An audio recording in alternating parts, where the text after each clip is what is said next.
What's going on, everyone? Welcome to Single with Intent, the marriage perspective. I am so excited that all of you are joining us. Tonight is a little bit of a bittersweet moment for us. This Single with Intent panel has been the build-up to our previous panels have been the build up to this panel. So when I first started Single with Intent, it was literally a thought in my brain. You know, me and some of my friends were always getting together. We're talking about relationships.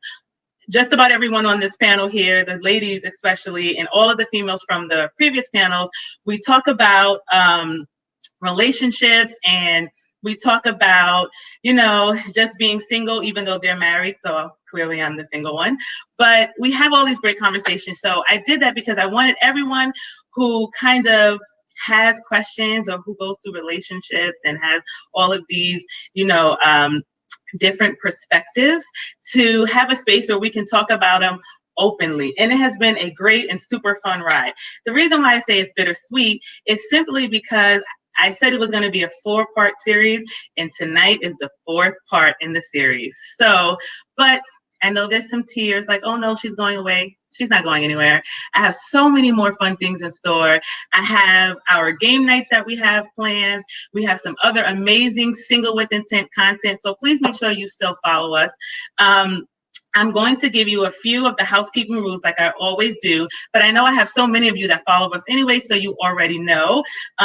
The biggest housekeeping rule is, listen, everybody has their own perspective. Everybody looks at things differently. So we're just going to be kind, and there's going to be no comments that are not so nice. We just want to be respectful of everyone, their thoughts, their process, their marriage perspective, and that's it. And we're just going to have a whole lot of fun. Questions and comments. If you're viewing us on Facebook, if you're viewing us on YouTube, just throw your comments in and we're going to see them on the panel. We have one comment already. Hey girl, how you doing? So our comments are going to come in. We're going to post them. We're going to answer your question. Our panelists here, they're open to answering questions, and we're going to have a great time. So let me introduce our lovely panel. So I'm going to ask first, before you guys unmute your mics, give me 1 second. I'm going to ask Ted, our co-host, look who's back. He left us for one series, and now he's back with us for the married panel, the best panel of all, since he finally changed his perspective and wants to be married. What's up, Ted? Welcome back. Welcome. Thank you for having me back. I'm so glad. I'm excited about this particular panel because I get to ask some questions that I didn't get to ask before. So I'm excited. We're going to have a great time. We have some great panelists, and I know that we're going to dive into some great conversation. So let's go. Let's get to it. I'm so excited. So I'm going to ask our panelists, do me a favor, 2 things: like, click, share on your social media pages so everyone knows you're on, and unmute your mics. Hey, what's going on? I am so excited. So here's what we're going to do. I'm going to introduce each of the panelists and just give a little history about how I know them. I'm going to go in the order of how I can see you in my little square. So Kristen and Jeremy, what's up, y'all? Hey. Wow. What happened to your light? You had I don't know if you guys saw on the side panel, they had their disco light going. This is our super fun couple. All the couples are fun, but this is our super fun couple. Kristen and I have worked together for the last 2 years, maybe almost 2 years. Yeah, it's been 2 for me, almost 2 for you.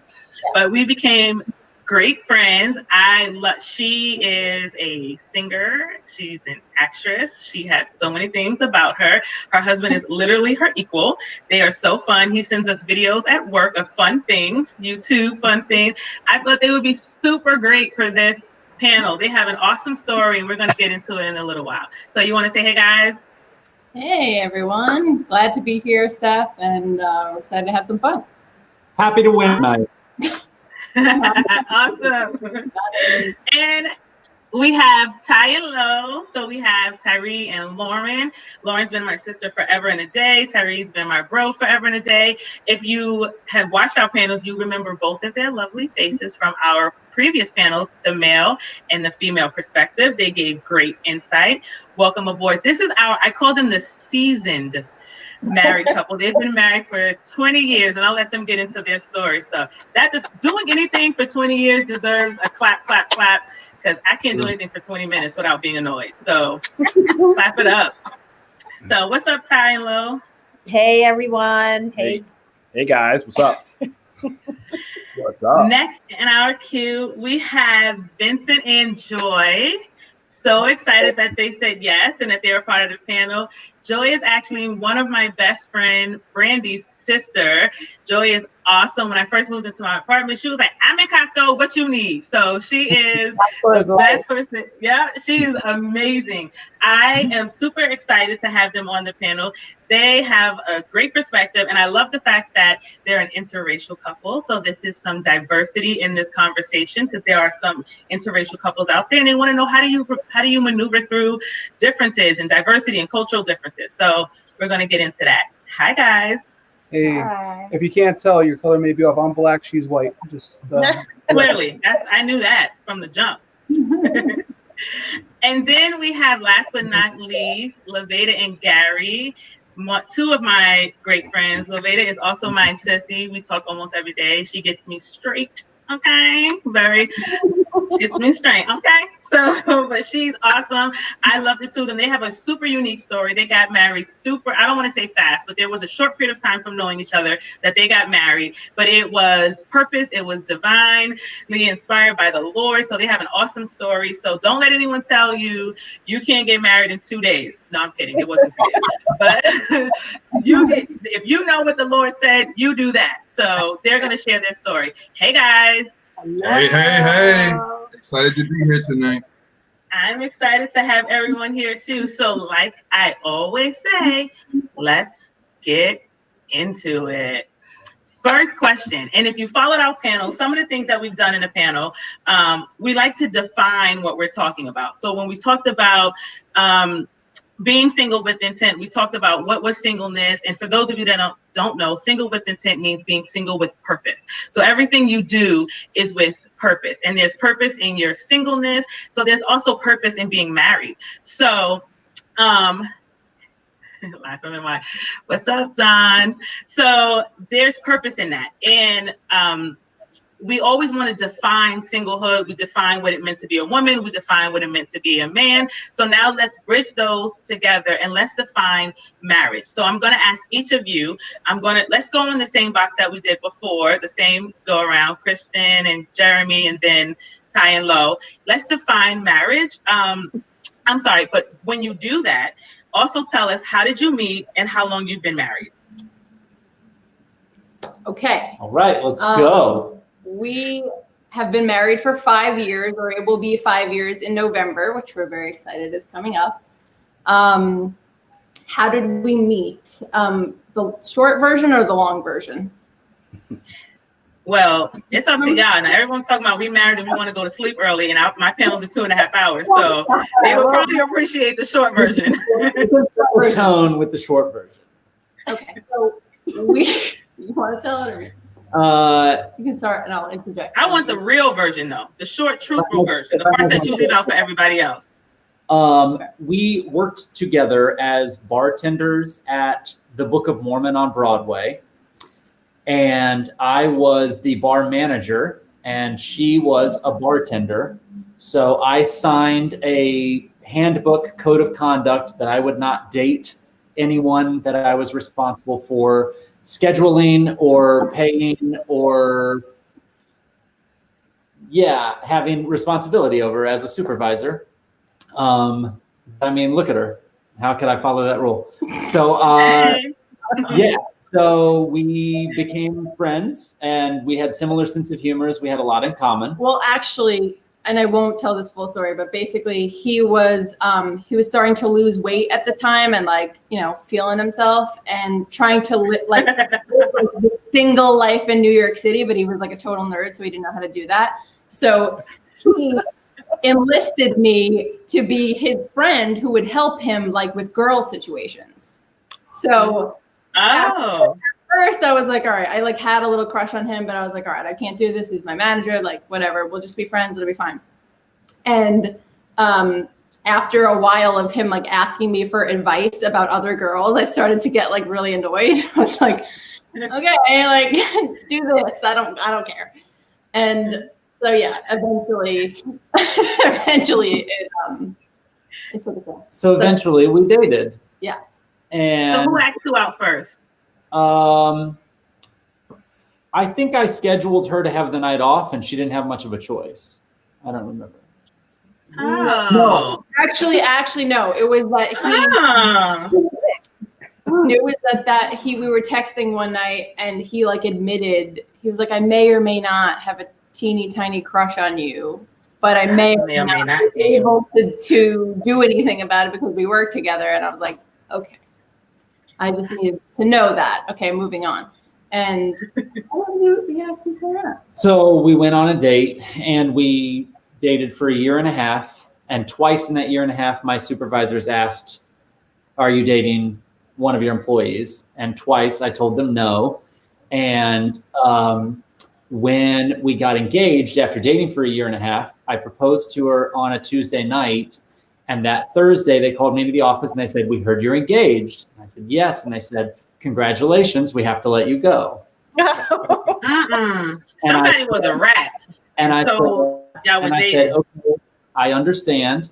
And so I cleaned out my office and I was gone that day. And unfortunately, the part we didn't think about was that night they had to come by to tell the staff, including Kristen, what happened to me. And the owner of the company, I guess, kind of threw shade at Kristen about how she had never met her. And Kristen... And I was the top salesperson in the company.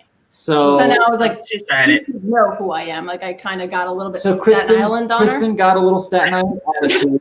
And they basically gave her the weekend to cool off and then let her go as well. So we like to think that we got the best end of the bargain. Thank you. And ironically, we still today uphold the company's #1 value, which was maintaining lifelong relationships. So, see, I like what you did there. I like how you flipped that. Hey, Sherry, thank you so much for your comment. Tell your mom, yes, we are about to be a real celebrity TV show. That's our goal. Sherry was one of my employees at my last job. Ty and Lo, we'll come back to defining marriage after, and I'll let everyone kind of just jump in. So let's talk about how you got married and how long you've been married. You want to start? Yeah, Now, this story is going to change a lot from each one of them. We've heard it twice already. The story. Okay, so we've been married. In December, it will be 21 years. And we are like 12. No, but we met a few different places. But okay, first of all, he was my best friend's godbrother. And we happened to be in the mall, and I saw them talking, and I'm like, who's that? She's like, my godbrother. He was kind of standoffish, kind of like dismissive, like, hey, and I was like, ew. But then we actually met again. He gave us a ride. Well, he kind of waited for us to get to the top of the hill and then offered us a ride home. So then after that, I used to work at this catering supermarket called Turkles. And he came in and he was supposed to be there to see his god sister. And I was telling him she's down there, but he never made it down there. This is where it starts getting shaky, guys. But it's the truth. So he never made it down there. I was like, she's over there. And he never even went there. So then, you know how you put eyes on you? I turned around, and it was this little window outside of Turco's, and he was looking through the window like this. And I was like, oh. So that night I got a call, and it was like, it was my friend. She was like, Maybe she's watching. I don't know. Okay. So Thank you, Bishop. Thank you, Pastor. I get a call later on that night, and it's my friend Shamika. It's my friend Shamika. She's out there, and she's like, "Oh, somebody likes you," and I'm like, "Somebody likes me," and so she's like, "Yeah, it's my god brother," and I'm like, "Oh." Okay. So she was like, "Just give him a call." So I called him, and I'm like, "Hello," and he's like, "Hello," and I'm like, "Oh." He had such a deep voice. I mean, we were teenagers. So I was like a little like, okay. So I'm like washing clothes. So I'll call you back. So he told his guy sister, "Oh, she's scared of me," But long story short, we actually ended up dating, and we went to prom together and all that good stuff. And we got married, like life after the prom. Seriously. So Life after that should be a show. everything she said was basically correct. Thank you. Not that window part though. He about to change that up. No, the window part was correct too. It was a little Finally, he said it. It was a little stalker-ish, but I had to make sure she got my attention. I got to text you, Nika. So go ahead. We're live. He denied this the last two things. So what happened was everything she said was true. But the part that she kind of left out was the part that we kind of like were dating within 2 years back and forth. I called her like my winter bunny. You know how you gotta like there for the spring and summer, and then like it's getting cold, so you gotta come back. So she was like my winter come back. Hey, I need to come check you, or you need to come check me. That's how it was and that happened for about a year or two, and then I would get these calls like this. Yeah. And she would always answer, so I knew I always had her in my pocket. You know that fifth pocket that's in your pants pocket? That fifth pocket, she was always there for about a year and a half. But 20 years later, she's still there. She's in like both of my pockets now. But that's the story. She's definitely right. It was a little stalkerish. It worked. We're still together 20 plus years, 3 kids, and we're good. But I'll say this last thing. We renewed our vows last year, and he did not admit to this story.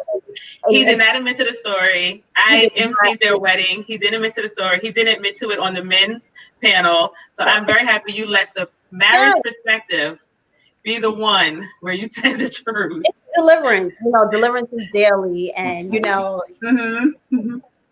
I love it. I love it. Joy and Vincent. Hi. So you want me to do it? Okay. I'll add in. No, it's okay.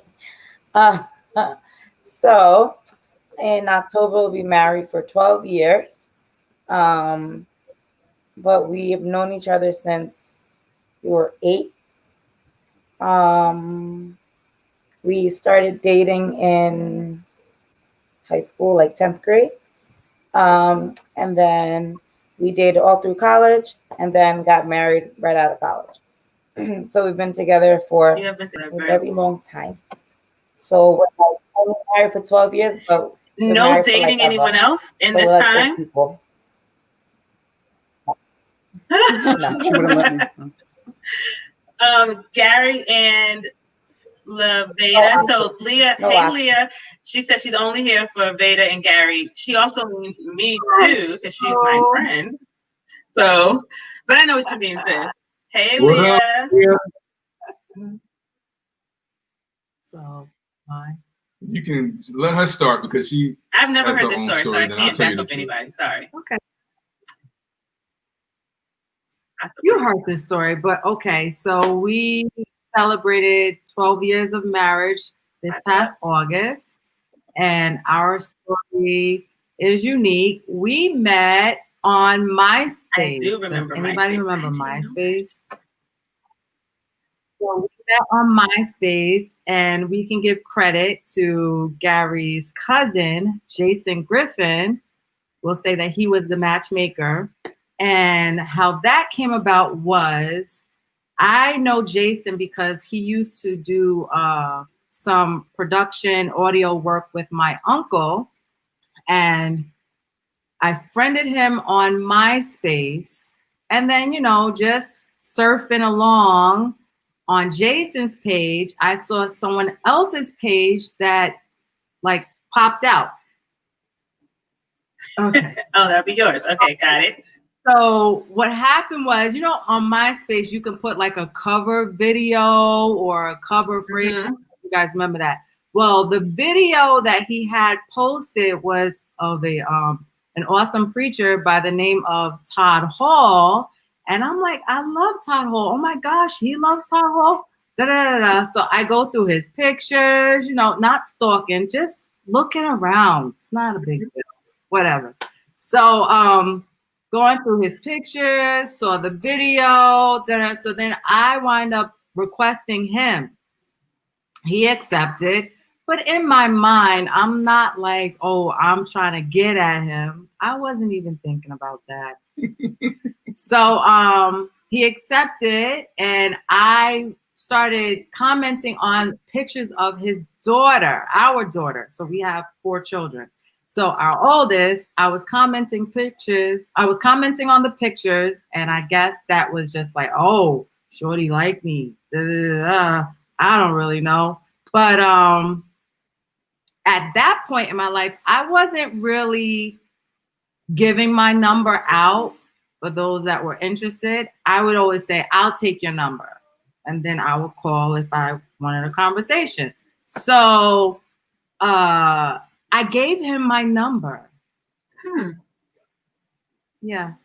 I gave him my number. And the same day I gave him my number, he calls like that night. And I'm like, hello, I'm in church. Hello, I'm in church. In church. But she picked up. But I picked up. I said, hello, I'm in church. I'll call you back. And called him back after church, and we talked for several hours. And we talked for a few weeks before we actually met in person. And from the day that we met, it was history. We spent literally every day together. So present. But you got married after 12 weeks? No, shorter than that. So what she left out a few details that need to be put in here. So we went on our official first date. I think it was June 29th. Come on, dates. It was June 29th. We went on our official first date. We went to Applebee's on 119, right there in that little shopping plaza. And what, you know, we grew up in church, right? So I go to meet her. She's at a bridal shower in New Rochelle. I had just preached for my home church, and then I was like, okay, let me go meet up with her. I get to meet up with her, and I'm like, this girl's trying to seduce me. She comes out. She comes out, and I'm telling you, she gets in my car, and her dress, I'm like, for a Kojic young lady. It's like, no, I like telling that story, but she got it pretty accurate. It was MySpace.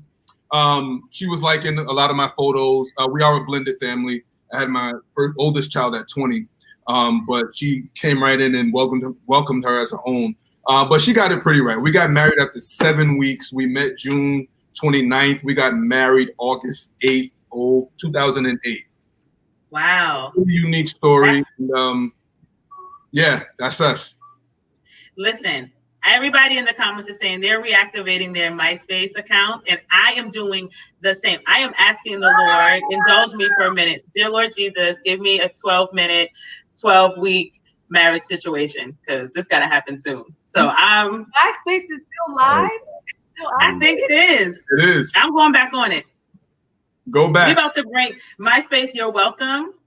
We're about to get y'all active all over again, and you can say it was because of Single with Intent. Give me my credit, and let's move forward with it. Right. But that's awesome. Yeah. So we're going to get into a little bit what made you decide to get married. But again, let's take a moment and lay the foundation of this conversation, right? What is marriage? Let's define marriage. So what does marriage mean to you? And what makes your marriage unique? Whoever wants to start can start. Well, That's what marriage is, silence. For me, marriage is teamwork. Marriage is partnership. Marriage is companionship. One of the things I always try to differentiate is because I don't want anyone coming into marriage thinking that they're going to be complete or that other person is going to complete them.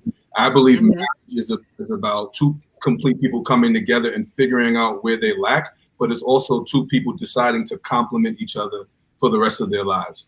So although we are very different, I believe that, I know it's not too spiritual, but I'm a preacher, so I'm always going to go back to biblical, right? He says, for this reason, a man shall leave his mother and father and cleave to his wife. So I think that in that partnership, it wasn't a hierarchy. It was more so a completion or a complement of what he wanted them to do together. So I think marriage is teamwork. I mean, I believe that you complete each other or you complement each other and you kind of just grow from there. I love that. Who else wants to jump in? Vincent, Joy. I'm in the oil. I saw your hand coming. I kind of got to go biblical as well. And I go back to like the Garden of Eden. I go back to Adam and Eve. And like every single day after every single creation, you see that God is saying that, he made this and it was good. And then he saw that Adam was alone and that wasn't good. And then made woman, and thank God for women. Thank God for women. Because after that, he said, now this is very good. Now this is very good. So I was looking for that very good thing. That's what I think marriage is. Oh, I'm the best. Come on, fix that up quick. You didn't get good, honey. You got the best. Okay. Kristen and Jeremy, you want to define? I'm in oil tonight. Come on here. What is your? I feel like it's hard to define, to be honest, but I will piggyback the teamwork. I feel like we're best friends, and to answer your question about what's unique about us, I think we make each other laugh like ad nauseum. It's just like constantly, feeding off of each other, and I think we get so much joy out of that. So for us, I think sense of humor is like a huge part of our marriage. Wouldn't you say? Yeah. And I do agree with Gary's sentiment. Although I never thought of myself as a complete person coming into the relationship, I think the marriage helped me feel like more of a complete person. Having a teammate or somebody who can push you and inspire you and motivate you in ways that you sometimes can't motivate yourself is the best thing in the world to me. That's awesome. Lauren and Tyree. So you want me to go first? Okay. So I agree with what everyone has to say. I definitely think just to add a few words onto that, it's definitely compromising, being able to compromise with each other, being able to learn each other, and not only love each other, but like each other. I say that, but go ahead. Okay, so being able to like each other, finding because you're not gonna always you're gonna bump heads with each other, but it's the whole thing where I know him and he knows me, and we complete each other in that way. We're not competing with each other. We are complementing each other, and we're growing together. And this is something that only God could have put together, and this is why it works. Right. The piggyback on what she said was like marriage is part of evolving, right? So there's sometimes what you do in the beginning of your marriage, you're 5, 10, 15, 20 years into your marriage, you're likely not going to do that the same thing, right? So You're evolving individually, right, as a person, and then you're going to evolve within your marriage. And guess what? Within the marriage, there's going to be times where she don't like me, but there should never be a time when we don't like each other for a long period of time, because that's when the enemy kind of sneaks in, right? So we have to be able to be to understand that, recognize that, like Lauren said, there's going to be times where we're not agreeing, and this is marriage, right? So, but that moment of disagreement or that moment of conflict is just a moment, and that should be understood. Once you learn your partner, once you get to know your partner, and learning your partner, who you married 5, 10, 15 years ago, if that's probably not the same person, right? but learning that person. And one thing that clicked for us, and Jeremy said it, is a sense of humor. Like, Oh my God, yes. like that works for us, and we're gonna keep that going. Like whatever works for you, keep it going. Whatever it was at the beginning that caught your attention, keep that vibe, keep that temperature, keep that going, because that's what really drives. That's what pushes the marriage, as well as Lauren and everyone else on the panel said. Like we complement, we compromise, we learn each other, we evolve individually and as a partner. And the best thing is, when it's 2 against 1, it's likely that 2 is always going to win. So when you're a partner. So whatever you're going against, it's harder to actually complete, because we're doing this together. That's awesome. Ty always comes in at the end with the. Yeah. He lays it down at the end. He did it on the male panel. He's doing it again. I love it. I think what all of you have said is absolutely awesome. And we have a bunch of comments here that are saying that, you guys are all beautiful couples, and they love your confidence, and they love how you love each other. And that they have a couple of other comments on here. There was one I wanted to come back to, but I'll find it because they're rolling in pretty quickly. But one of the things I wanted to talk about is, in marriage, single people going into marriage, and maybe not everyone feels the same way, but a lot of us, there's this idea that marriage is consistent, bliss. It's always, happiness and roses. And I think because we live in a oversaturated market of media attention and movies, and everything they put on the screen in front of you is life is great and it's wonderful. When we think about marriage, little girls in their wedding ball dresses, and you're going to find a Prince Charming, and life is going to be so great. So we have, for females specifically, we are fed that as young women growing up, right? This idea that marriage is great, and not to say that it's not, but we know that there is some not so pretty parts to it, or that things are changing. It's not that huge, wonderful story of life is great all the time. So I'm saying that to say, what has changed in your perspective of marriage from the time you got married, or from being single to being in your marriage till now? So what has changed for you? So I'll start for me. Sorry, Vincent, I saw you clicking. What has changed? I honestly never got big on the title of being married, of the word married, right?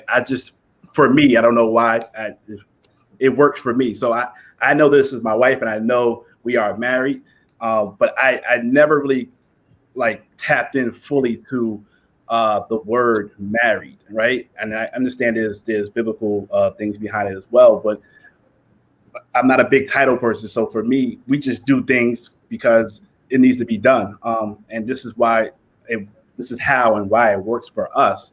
Whether it's gender roles, whether it's things we have to do within the house and the kids and career and individual, personal things, balancing all that together.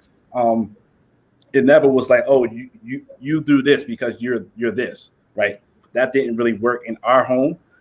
And we did with what works in our home. So I think I never really bought into, I guess, fully the term, or maybe I really never bought into okay, the word marriage, but I've been married since I was 20. So but I knew nothing else as an adult in a sense. Right. You know what I mean? Mm-hmm. I came from a two-parent household. So it's like, this is what it's supposed to be. Yeah, you right? did what you saw your parents. Right. I had an example of 50 years, coming up on 50 years. I had a great example of marriage, not even thinking okay, I have to get married. I guess I just knew I had to do that.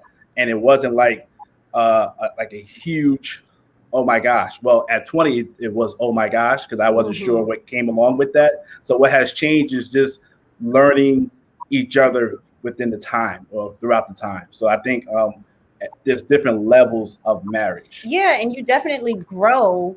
And at this point in time, you should definitely know what it means to be married, the good, the bad, ugly, all of that stuff. And by far, the bad actually grows you, it enhances your marriage, it grows you, you learn from it. That's if you want to learn from it. Because some people go through hardships and different things, and it tears them apart. It just ends the marriage. But the whole idea of coming in is like, okay, marriage is going to be wonderful. It's going to be flowers every day. It's going to be rosy. No, that's not it. You have to grow. You got to grow. You definitely have to grow to that. Go ahead, Vincent. Yeah, I would say, I looked forward to marriage since I was like 10 years old, man. I was praying for a girlfriend, and 5 years later, I got Joy, and it was great. Thank God for her. And then we got married at 22, right out of college. We were good boys and girls, and then you're looking forward to marriage, and really for like 3 years, it was amazing. It was amazing. And then a little person just pops up out of nowhere, and then I didn't have a second mommy anymore, because that's pretty much what Joy was. She was my second mommy, and she was taking care of me. She was doing everything. It was just amazing. And then, I would do a little bit here and there. It was pretty much 80-20 in the household before we had kids. Then, she has a career. I have a career. We have this little baby. And then things really change. You had to do stuff. Then she goes back to work after having the baby. And then, doing a lot of stuff. And then pretty much it really flip-flopped about 60-40. You would say that? Yeah. I think I could. But no, it's a lot of work. Marriage is a lot of work, especially with kids. So props to Kristen and Jeremy. Just wait it out. We have a couple. LeVade and Gary, did you want to say something? Did you guys unmute? He's gonna come right back. He has to go give the baby a ball. Okay, that's fine. Do what you have to do. And guys, this is called married life. You have to step away and take care of things. And I love it. We have a couple of questions in the chat that I want to get into. Gina, hey girl, welcome back to the panels live. This is going to be a great ride with Gina on the commentaries, just so you know. It's going to be a lovely roller coaster. So, and I mean that in a good way for us, the viewers, but I'm sorry, panelists. So she has a great question first, and it is, should your spouse tell you who to be friends with, and should your spouse be your only best friend? I want to hear from Kristen and Jeremy on this because they are like obsessed with each other and they love each other so much. Are you guys allowed to have other friends? Yes, I'm absolutely allowed to have other friends. I would never tell her who she could or couldn't be friends with.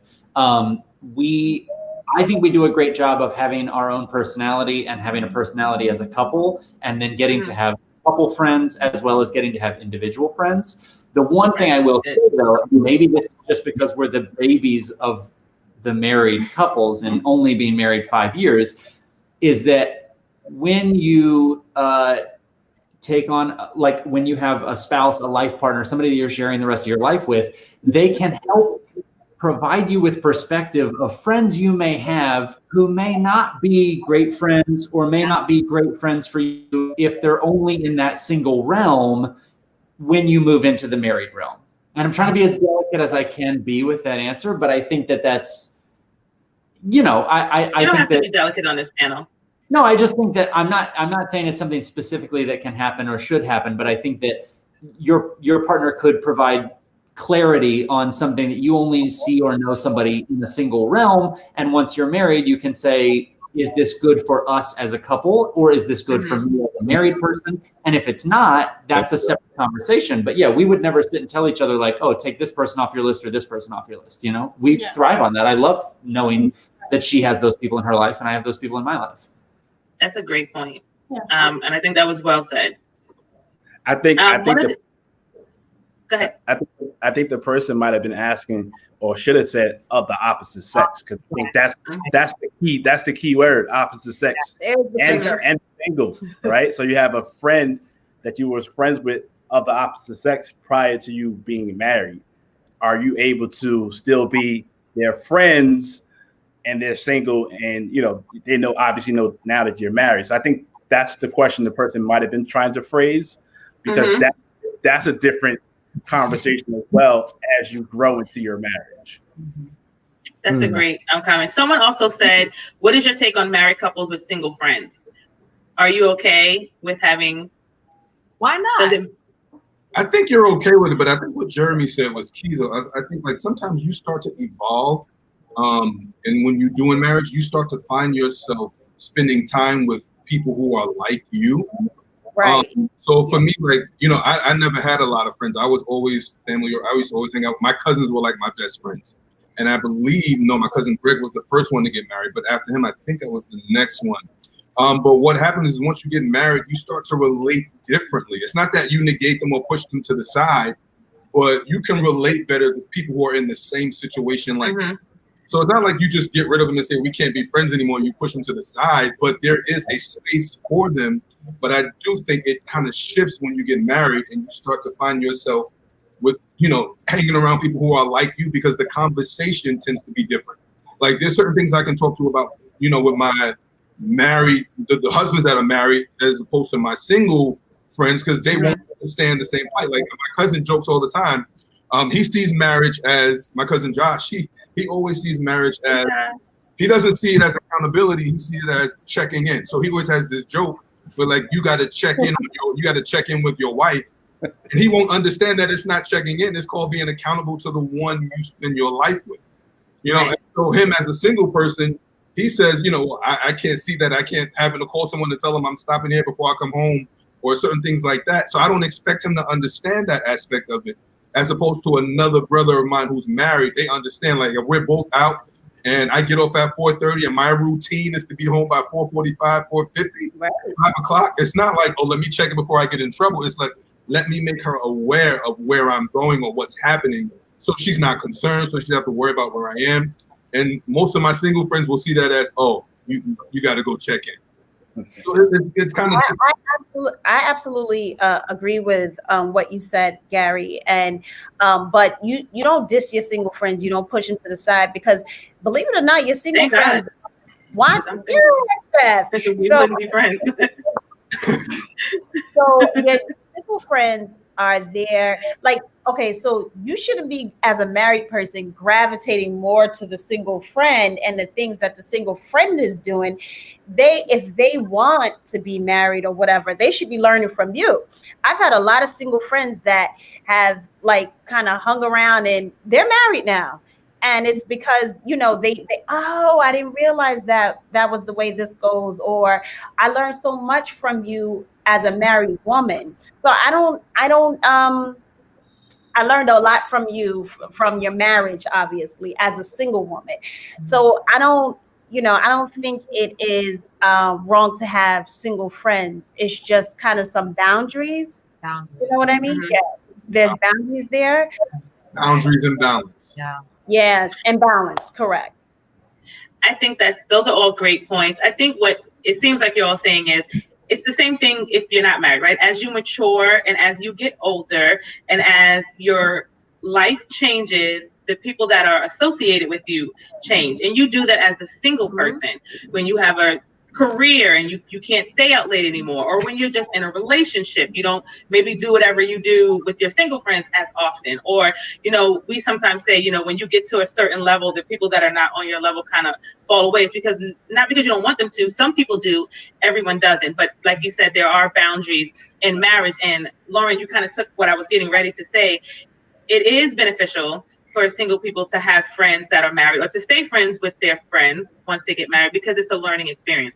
You know, you kind of say in the work career force, you know, you associate yourself with people that you want to be like, that you want to be on their level. So if I want to be here, I can't only hang out with people here, because I'm never going to see what it's like to be up here, right? So you keep associating with people that are married, and you learn from them, and you learn what to do. Like, and I can share, because I'm usually open on my panels. I went on a date recently, and Lauren was like, all right, so listen, before you go, let me tell you what you're not going to do, okay? And so she shared with me things about my personality, because I have a very, I don't want to say aggressive, but I have a strong personality, right? I'm a strong Black female, not, you know, fist in the air, but I'm just a strong person in my personality. She was like, okay, listen, so when you date, you know, I won't share what she said about men, but she's like, you know, you can't do that. You know, we want you to be a little, you know, you gotta be a little easy, you know, if you want this to continue. And I understood Like bring it up. And I understood it. And because there are moments when we have conversations, I can become combative if I have a, a perspective on something, not argumentative, but combative. Like, no, I don't agree, and you're not gonna make me agree. So I'm that person. Levada knows, everyone on the panel knows me knows. Passionate. You're passionate. I'm passionate. I'm super passionate. But sometimes you have to bring that down, and you have to, especially when you're just learning or just dating somebody or just getting to know someone, so that you don't want them to see that part of you so that you can kind of continue. So I said that to say, let them see. Let them see. Let them see. Let them see. Now Look, you gotta get a door. I want to know. No, we have a couple of other comments we have a couple of other comments out here, and while I love you all, I'm not going to read it in its entirety. I think this is for the viewers. You guys are going to view these comments and you're going to love it and you're going to comment on it. And I know they're amazing. But if you break them down into one-liners, I promise you, I'll read it and share it openly. Love you, Belle. I love you, Robin. That's my other sis. Hey, Robin girl. That is so funny. So and please don't take any of that as shade. There's just, paragraphs, but I think they're great. I always go back and read them, comments on them, and I love all of you. One of the other things we kind of want to get into is we talked about marriage, but let's drill it down a little bit more specifically. Why did you get married? Like, what was like the turning point for you to make that decision to say, let's get married? We have a couple of other, questions that we want to address in this section. I think with the overall conversation, why did you get married? And as single people, you always hear, you'll know when you find the one, right? Is that a real thing? Do you really believe that there is the one, or there's only the one for you, or could there be several, So how does that work? And what is your perspective on that? Okay. I'll say Robin, 1 second. Robin, I love you. You can write as many paragraphs as you want. You are my sister for life. I'm just not going to read them. You can write them. I just won't read them. I just won't read them live. I say, I got married at the age of 22, going on 23. I was raised in the church, so I had an understanding of what marriage looked like. And I just felt like I didn't want to be single. I wanted companionship, even at that young of an age. I've dated, but it wasn't.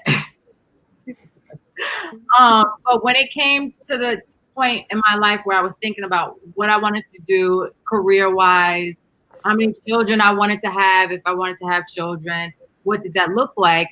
I always kept a scope of, if I want to have children, that would be in marriage because of how I was raised.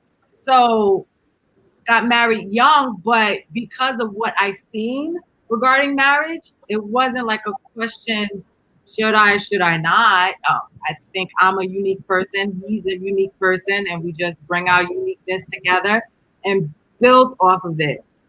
The one, it depends on how a person defines what the one is for them. Some people say the one is my best friend. I don't have any other best friends. I have a best friend. She's female, but I have a best friend, but I also know I have a partner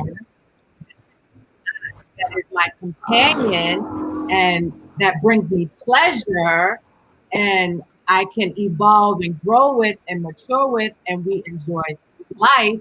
So my definition of the one, I think it's based upon what the person feels is the one.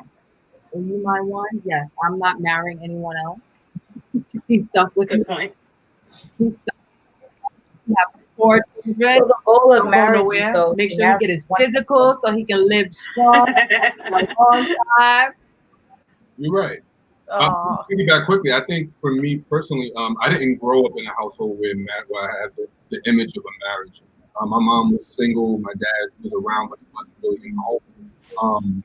And I had dated, and I was at the point. I was 26. And we were older than she is. And when I met her, it was an automatic click that let me know that she was the one for me, right? And now let me say this because again, our story is very unique. Yes. Very, very unique. And I wouldn't even admonish other people to do what we did.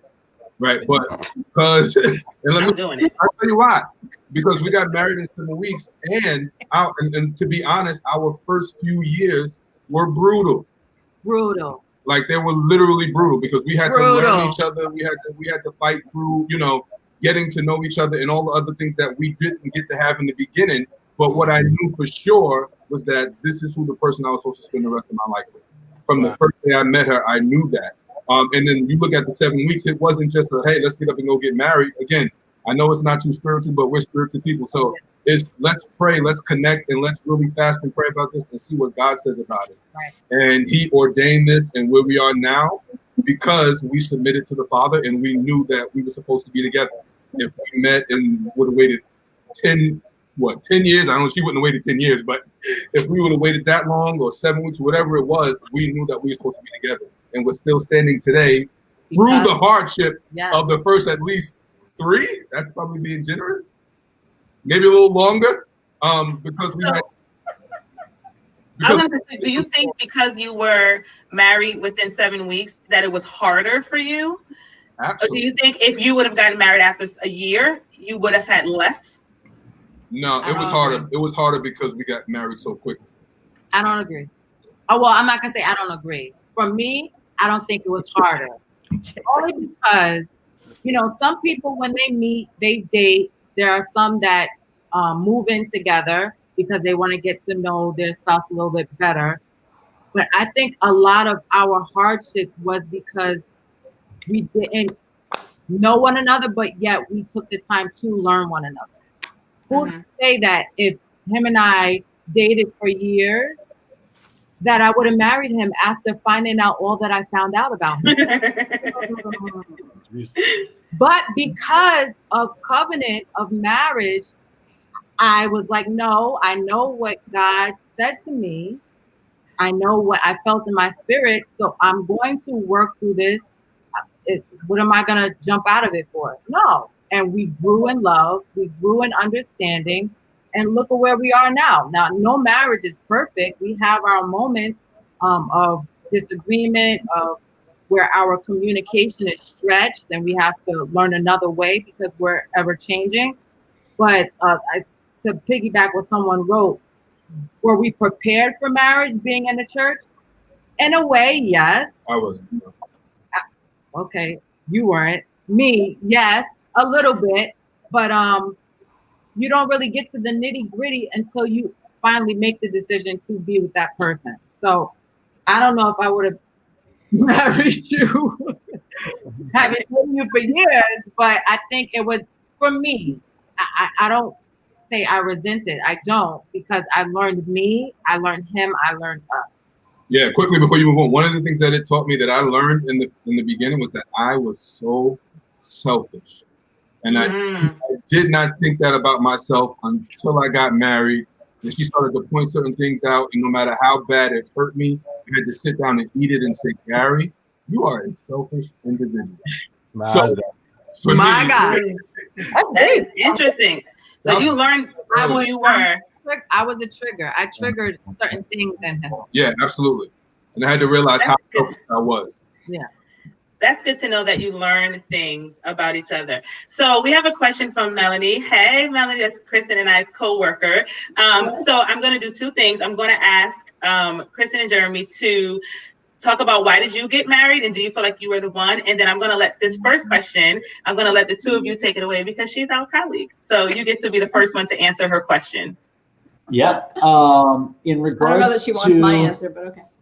In regards to why we got married or when I thought she was the one, it's going to get real serious real quick. I'll warn the panel and all the viewers. Go for it. The caveat is the morning of our 11-month dating anniversary, I weighed 135 pounds more than I do right now.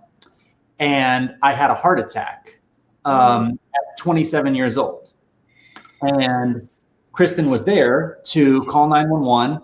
And the 3 days I spent in the hospital, she literally refused to leave my side. She lied about being my wife so that she could stay after visiting hours were over. She put the 2 chairs together and slept on them. She didn't go back to her apartment to shower. She wouldn't let anybody bring her food. And the fact that another human being cared so much about me and wanted to know all the things about heart disease that I didn't know, and wanted to learn about my cholesterol, and wanted to learn about what I should eat and when, and to help me work out and help me lose weight. It was this moment for me that I never thought would be as crystal clear, of just like, wow, this person is crazy that they would care so much about another person. So I have to do anything I can to spend the rest of my life with this person.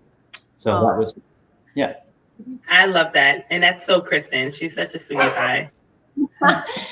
Well, and for me, obviously experiencing that, you know, on my end, it was just like one of those things that puts into perspective things really quickly. And it's like, oh my God, this person, what if it had gone really bad? And so that was like my also moment of realization of like, we're already really in love and getting along really well and having a great time. But that was like the moment of just knowing that. I love that. I love this question from Melanie. Hey girl, hey. It says, first of all, you are all incredible. So panelists, you guys are awesome. Secondly, what do you feel about having a partner with a long-term friend that you know is in love with your partner, but they've been friends for a very long time? So you're married, dating, whatever it is, but you know their best friend or other friend is in love with them. What do you feel about that? Like, what do you think is the right response? My answer is that the view from the top of the podium to second place looks really nice. I like that answer. Yes, Jeremy for the win. That's a great response. But do you feel like, what do you, Vincent and Joy, what do you think about that, right? So that was how do you feel if somebody's in? Jeremy, that was an awesome answer. I think we should just move on to the next question. Right. Yeah, he took it. We definitely could just, you could say, so you're okay. I want to dive a little deeper. Like, so you know someone is in love with your partner. Their longtime friend is in love with them. You don't care because you know at the end of the day, I'm up here and you're down here. So and I'm saying, as long as they're not doing anything disrespectful, because I feel like once you start disrespecting someone, this conversation becomes a whole different story, right? So if it's just, I love you, whatever. I was only answering based on two simple facts. One is what's not to love about my partner. So anybody could be in love with her. And number two is, what was number two? That was it. No, number two is if your relationship, and maybe it's different for marriage versus if you're dating versus if you just started dating, if your relationship in any point is based on mutual respect, then yes, if I have trust for her and who she's friends with, I'm not worried about what a friend thinks about her if they're not able to act on it, you know? Right. Good I don't point. know. I'm gonna have to It depends on the. That's when you have to limit that friendship. Yeah, like Gina just said, you date. No, you don't need to be friends no more because your intentions are not really to be their friend. right. So, Go. That's a good. Go quick. Well, Go quick. I have a question. Like the person that sees that their spouse's friend has an infatuation toward them, does the spouse not see it, or they're naive to it? Naive. Sometimes they could be a That's just like, oh no, you're so cute. They don't like me like that. And it's like, no, the signs are there. Like Melanie, pop back into the chat if you can, Melanie, and let's go a little deeper into this if you want to, because I would love to hear their perspective. Does your partner know or not know that because there are some, like Veda said, sometimes they are super oblivious and they're like, no, we're just friends. I had a situation like that before. No, we're just friends. It's not, But now, Melanie said, I like you, Joy. So, I guess it all depends on, if it's just a like from a distance, who cares, right? Long as you're not trying to act on it, long as you're not trying to do, as long as your spouse or your person that your partner is not like, but we can still hang out. She can still, or he can still come over. It's cool. And you know that their intentions are different. No, you don't. He's here. He knows. If the person, if you know your spouse's friend likes the spouse and has an infatuation, why leave room for those feelings to grow? Right. You have to set the boundary. If I know Gary's friend that he was friends with 10 years, 15 years before me, I'm looking from afar off and I'm like, did y'all have a history and y'all just decided to be friends, or you spend a lot of time together? Like, start asking real questions, because there are people walking around here like, that's my best friend, but in their mind they drawing pictures about you saying, I love you, we getting married on this day, it's going to look like these are the colors of my wedding. You have to make it plain and ask specific questions, because one, you don't want to give room for miscommunication or misplaced feelings. Right. Two, I hurt somebody. I'm just saying. Melanie said that he's one of her best friends. That's the issue. But Melanie, at the end of the day, and we're friends, and I'll text you later, girl. But at the end of the day, where are you trying to go in your relationship, right? And this is talking from a non-married person. This is me being a single person, giving you single person advice as well. Are you in your partnership? And I know you and your partner have been together forever. You and him have been together for a while. If you're trying to get to marriage, there are going to be some things that have to change in that relationship. And it might be this one person that is your best friend now, but if his intentions are something other than just being your best friend, your spouse should not have to suffer through that, or your partner should not have to deal with his like for you, or maybe his actions towards wanting to be a friend. And at some point you have to show the person that you're with that their feeling is more important than this other person that you're with. This is the person that you're going to be with forever. Forever and ever if you get married. So maybe that's something to think about. You have to communicate. It's and that's just not in marriage. That's in all types of relationships. Right. But my devil's advocate to the panel then, if everybody's in agreement that this person should be cut off, doesn't that slam the door shut on anybody having friends of the opposite sex? Because what's to prevent those feelings from growing in the future, whether they've known them longer at all?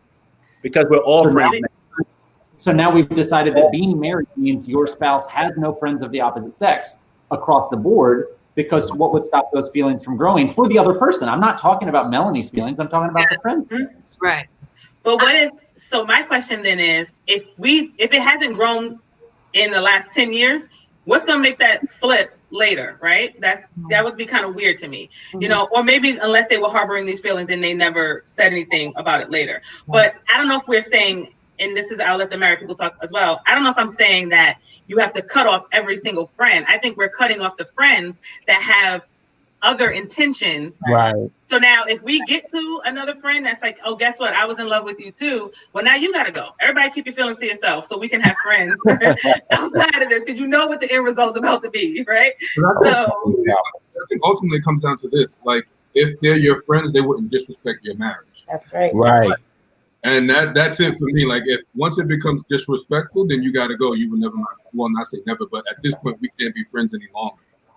But if you can respect my marriage and where we stand and what I have, that's something different. I'm not cool with it, but it's still something different. But once the disrespect starts playing in, then you got to go. No, but I feel like if you know the intentions of that person, no, you gotta go. You gotta go, because you're gonna cause problems.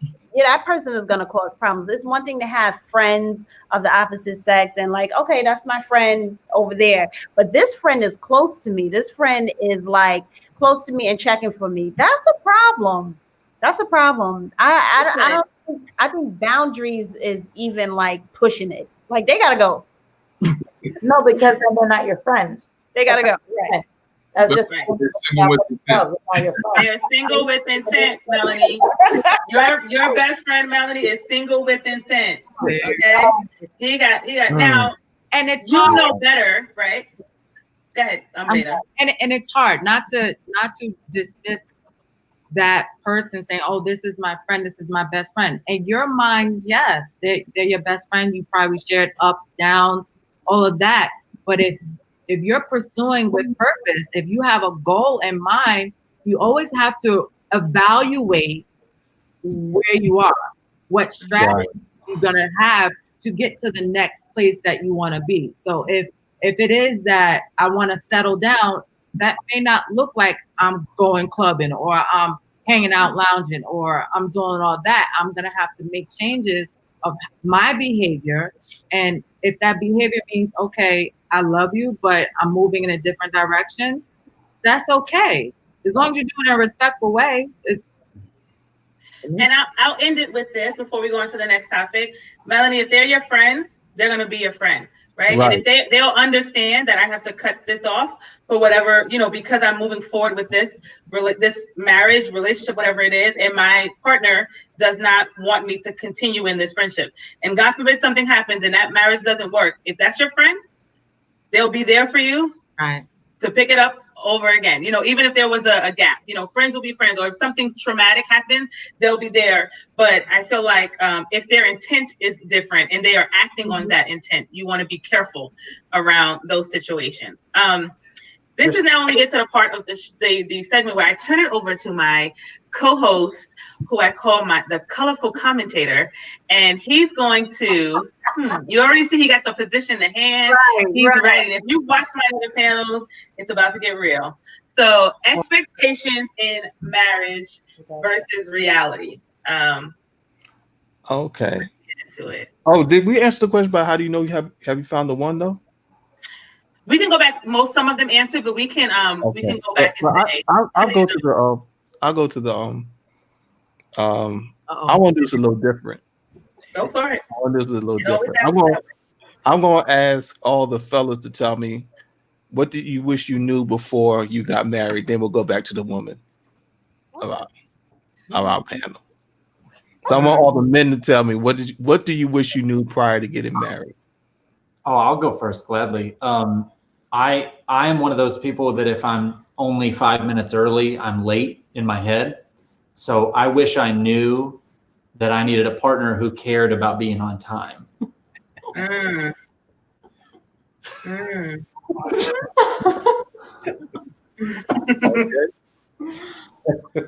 Because now I have to go to the bathroom or get a drink or read my playbill before the play starts. You know what I mean? Now we're the ones saying, excuse me, past everybody. Oh, okay, I get it. I get it. Oh, wow. No one else wants to do the second the house opens, but this turn, man. Honey. It's not your turn. Go on. I'm gonna hop in there. That was so amazing that you said that. I'm trying to really like my things that I'm a stickler for time as well. I'm trying to see how to say this. My wife, it literally bothers me to be late for anything. Like if I'm not there at least 10 minutes before, we're already late. So that was one thing. But another thing is that I am a borderline neat freak. And being a neat freak with 4 kids, I really had to let that go. So early on for me, it was, I think a lot of our disagreements or arguments came from that aspect of it. Like we getting married and I'm like, oh, we're going to come in this together. The house is going to be perfect. It's going to be everything I want, everything I look for. Then I would come home and see everything all over. Be like, wait, what happened? Yeah. And so the expectation for me was I expected for her to understand my ways and kind of acquiesce to them. But what really happened was kind of meeting somewhere in the middle. Okay. So now it's like, 3 kids, 4 kids. I don't expect to come home and see, everything spick and span or, I just got to learn how to deal with it or, hounding my kids about cleaning up after themselves. And my wife saying, well, she's only 4. What do you expect from her? If she ate that fruit snack, she can take that wrapper and put it in the trash. Lord. Right? So for me, it's not your turn. Though. It's not your turn. That me? Okay. So that was. You get your turn, girl. That was for me. Expectation. Like I really expected her to kind of acquiesce to my ways, and that didn't happen. And I'm still kind of, 12 years in, I'm still kind of working through the fact that I don't have a perfect picture, house. So that was. That's good. Ty? So for me, I kind of really didn't have any expectations because one, I was 20 when we got married. We both were 20 years old. I knew what marriage looked like because I had an example in my household, and I knew what my mom and my dad did, being married and raising 4 kids. I knew what that was. I knew I had to go to work. I knew she had to go to work. I knew we had to upkeep a household. So like expectations or things that versus reality was something that had to grow or grew as we were together. So kind of going back to being married, like I just didn't really have like a full let's say a full understanding of marriage, like the title. I just knew that needed to happen for a family to evolve, and I knew I wanted a family. I always wanted kids, right?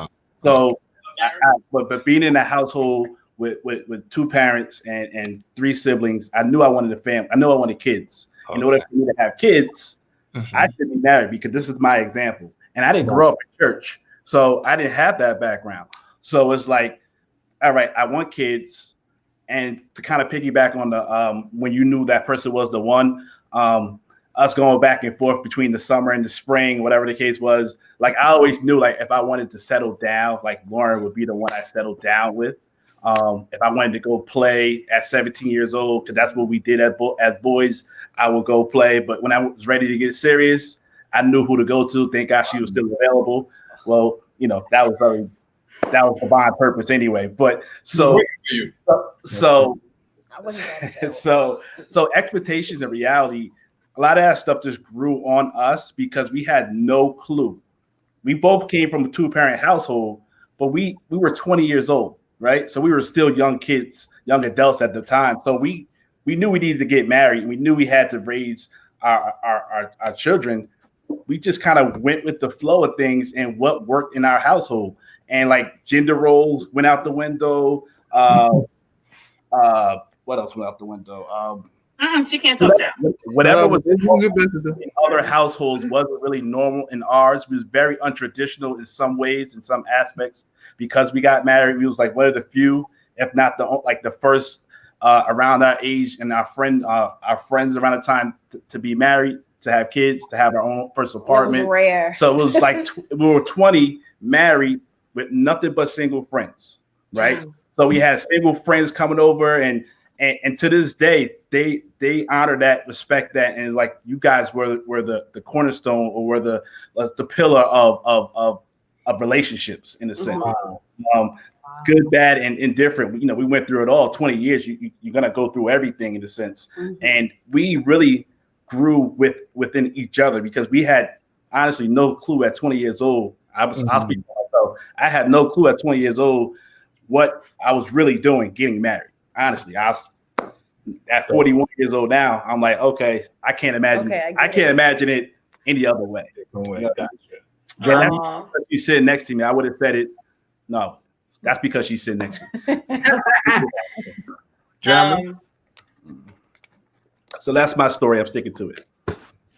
Jeremy, can you answer? What was the question, Reverend? No, not Jeremy. Vincent. I think Jeremy answered first. Vincent, I'm sorry. Forgive me. I thought I missed one. No worries. Yeah. First impressions for me, I thought, marriage was going to be great, close to perfection. Why are you pinching me?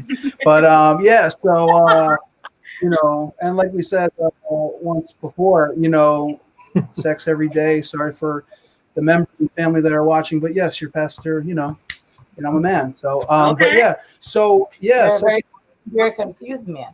It wasn't that bad until we had kids, obviously, and when you have sex every day, you have a lot of kids. So we got 3 of them.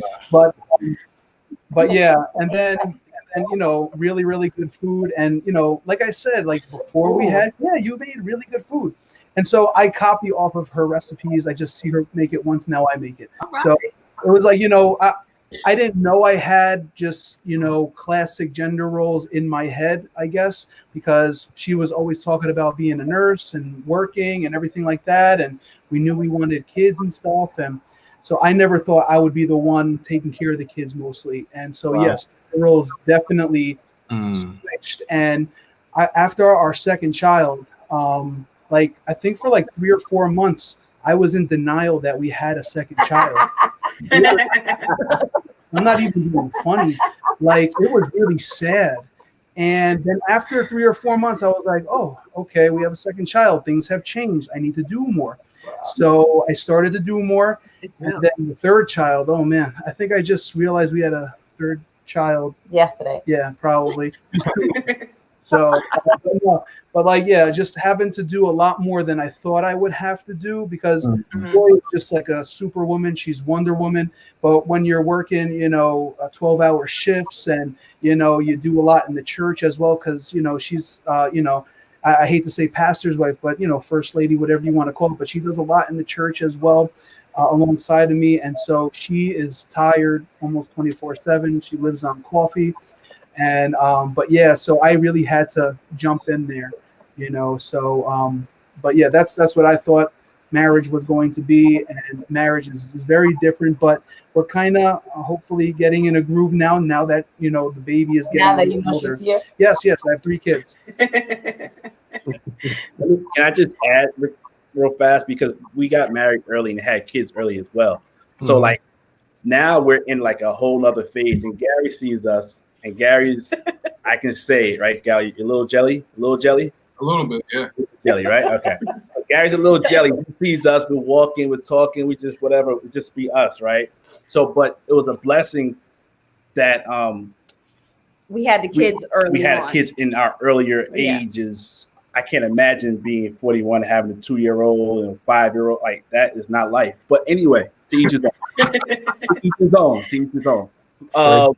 So that was a blessing for us. We were able to raise our children being still young, still being energetic, still being still figuring it out because we were young, still trying to figure it out. But yeah, and I'm sorry, we did all of that. We worked, we went to school, we had children. Thank God we had somewhat of a support system, but we did all of that in the early years of having kids and being married. Like our early 20s, we were just doing it all, trying to get it all out the way at one time. And still having kids. So we still made time for that too. So, yeah. Anyway. I think we're gonna move it on to the women. Yes, let's go to the women. Let's start with Joy. You can answer the question, then we'll go to Kristen. So I guess marriage to me was going to be like, not that things were just going to be like perfect all the time, but that there'd be someone else to go through life with, to figure things out with, definitely to have kids because I love them. And like you guys were saying before, when you grow up in church, that is what happens. Like you don't have options. So you want to have kids, so you have to get married because that's the option. So in order to, I always wanted to be married. I always wanted to have a family. I always wanted to have children. I always wanted to not be by myself. I don't like being by myself. So I'm happy to be married. But marriage is much different than I thought it would be when I was younger, because even though my husband knows that I wanted to work and I'm going to work and that's my goal, he had to readjust and rethink what he thought life was like. So I was always fine with knowing what my role was going to be. However, I don't like the fact that I can't be home as much. I don't like the fact that my job prohibits that. So it doesn't mean that I don't like working. I don't like doing what I do, but I have 5,000 hats in one head.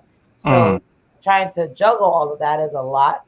And then not always having Vincent understand that even though I look like I can do it all, I still need like extra support here and there. And I'm pretty good at doing all of it. The more kids you have, the less great you get at multitasking. But it's a lot. It's still what I want, what I love, but it takes a lot of work And it does take a lot of energy to make sure that I have the right priorities in order to get done all the things that I would like to and need to do. Okay. Thank you, Kristen. So, am I on it? So Yeah. I think the biggest misconception that I had about marriage is just that, like, when you're married, you're an adult and like you have it all together. Like, I would just think that, like, you have your career, he has his career, you're settled, it's everything's great, you're a professional, whatever. And that has definitely not been the case for either of us.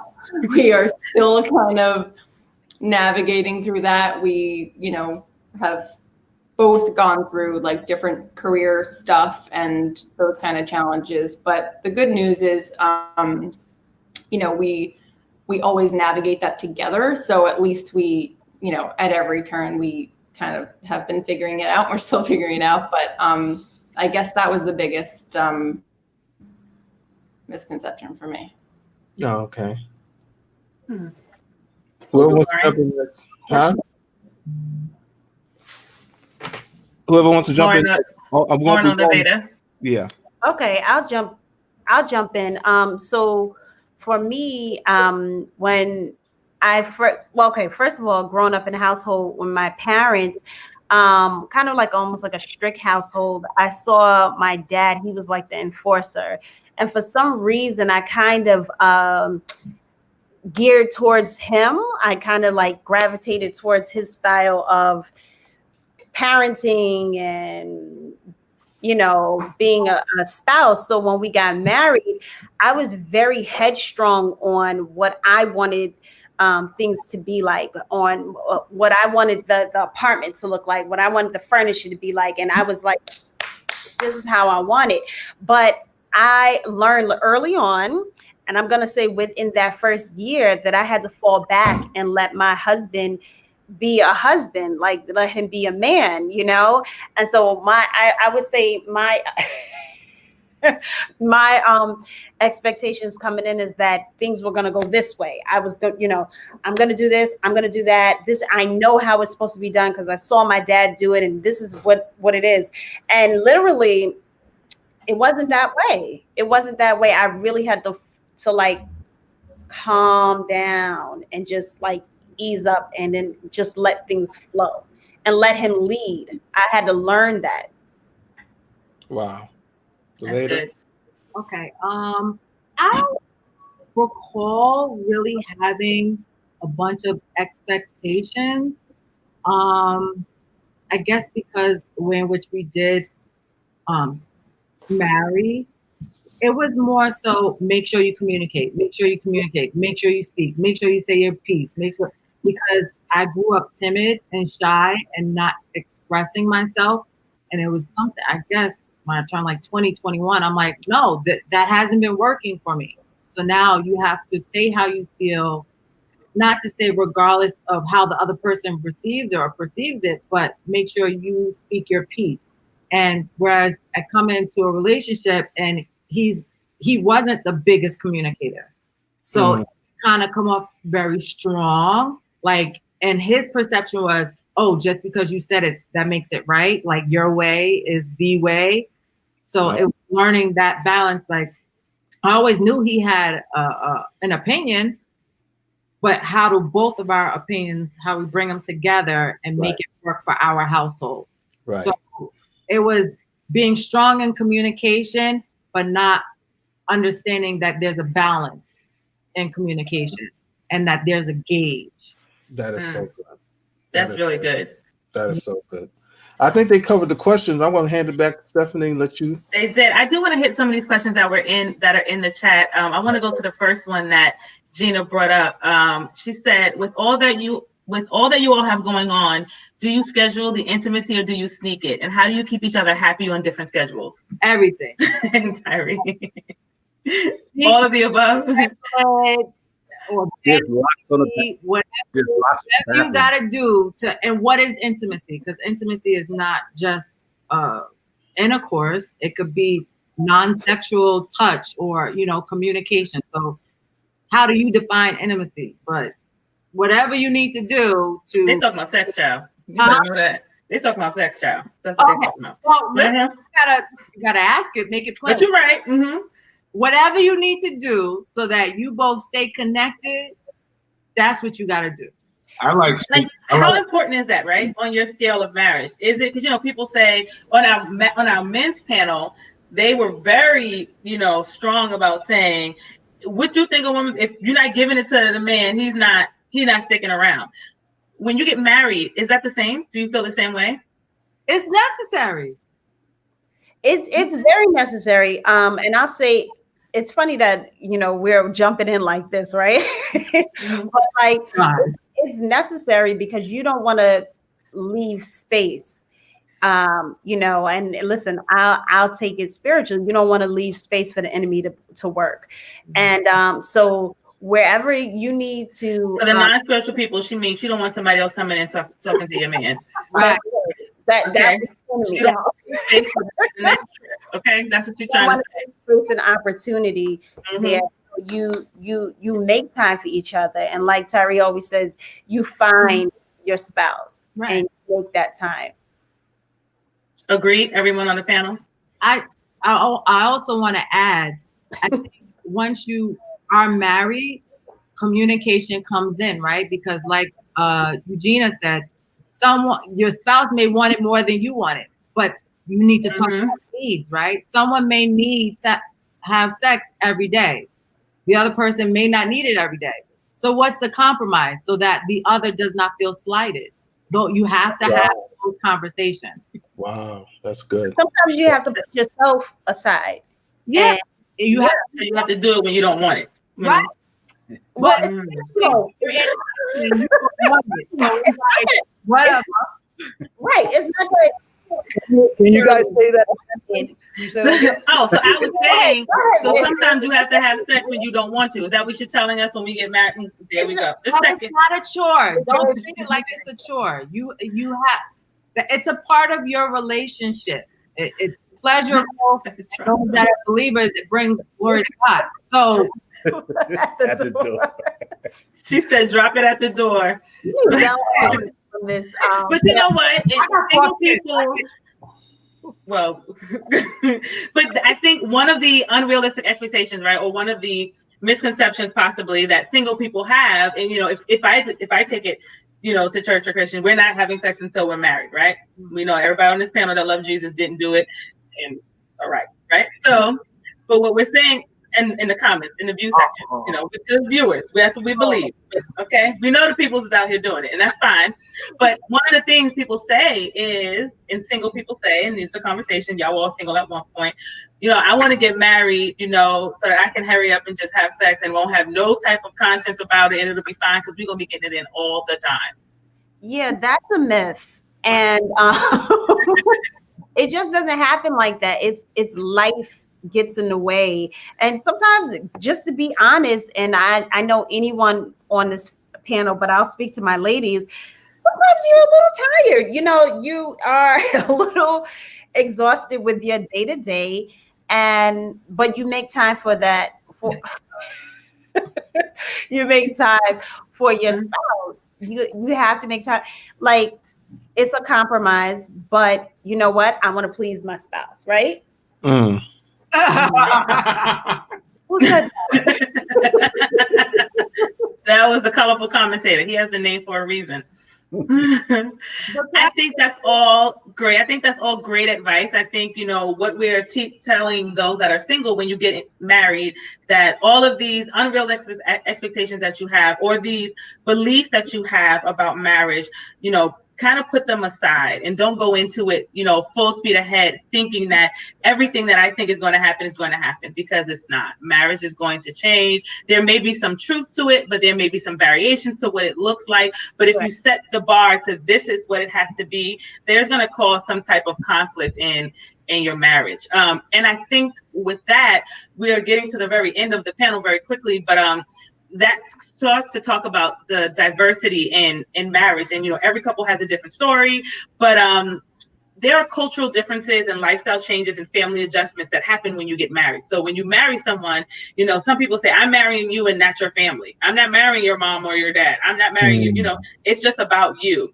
We know that's not necessarily the case. So I would like to start with Joy and Vincent, because I know there are some cultural differences, some lifestyle differences. I know we talked a little bit about it in our meet and greet, but being an interracial couple, is that a myth that there are cultural differences, or that there are differences just because you're in an interracial relationship, or is it the same as everybody else? And what are some of the challenges and things you went through, and how did you navigate through that?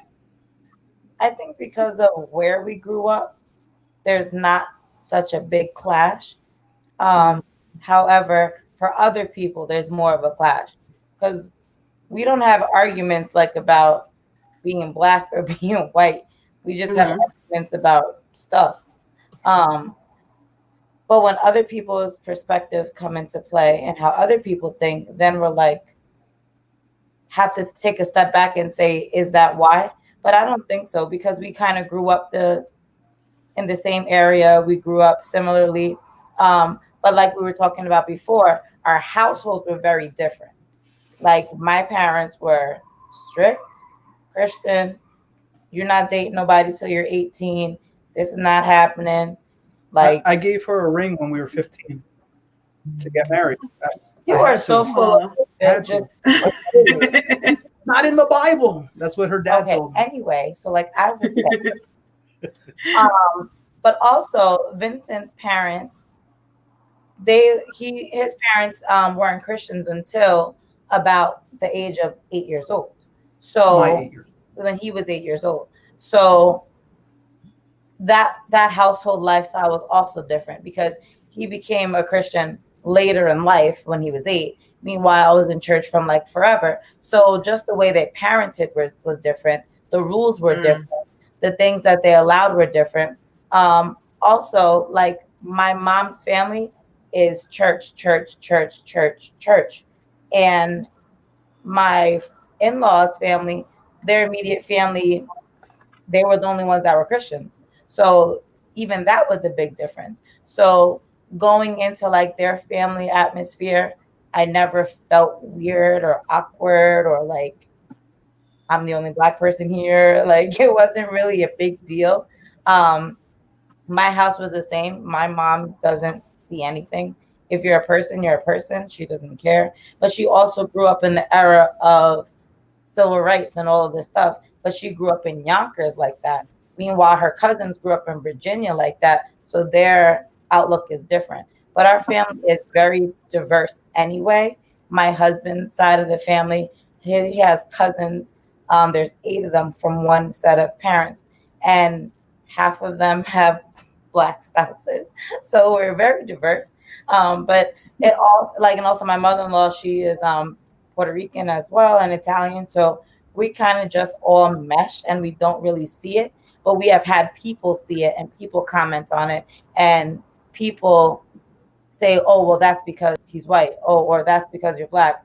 No, that's just because of how we are. We are who we are. That's how we raise our kids.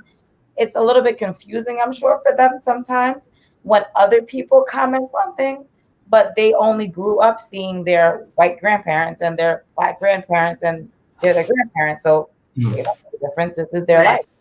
That's good. And not to boast on like us as people, like we're the best people or something, but I think also that my family, part of my family, you would consider before meeting Joy that they were a little racist. They were on the racist line because they moved out of Yonkers. They moved upstate because they wanted to get away from Yonkers. Okay. And when they met Joy, Joy is a great person. So I think Joy helped them like Black people. And then when I went down south, I mean, man, Southern hospitality is a real thing. But and I'm a white boy going white. down there. Okay, half your family's white. But yeah, so I was just welcomed with open arms and just tried to be humble and everything like that. And so just our families just love each other. There was one time on a bus, a guy said, "Yo, that's not right, man.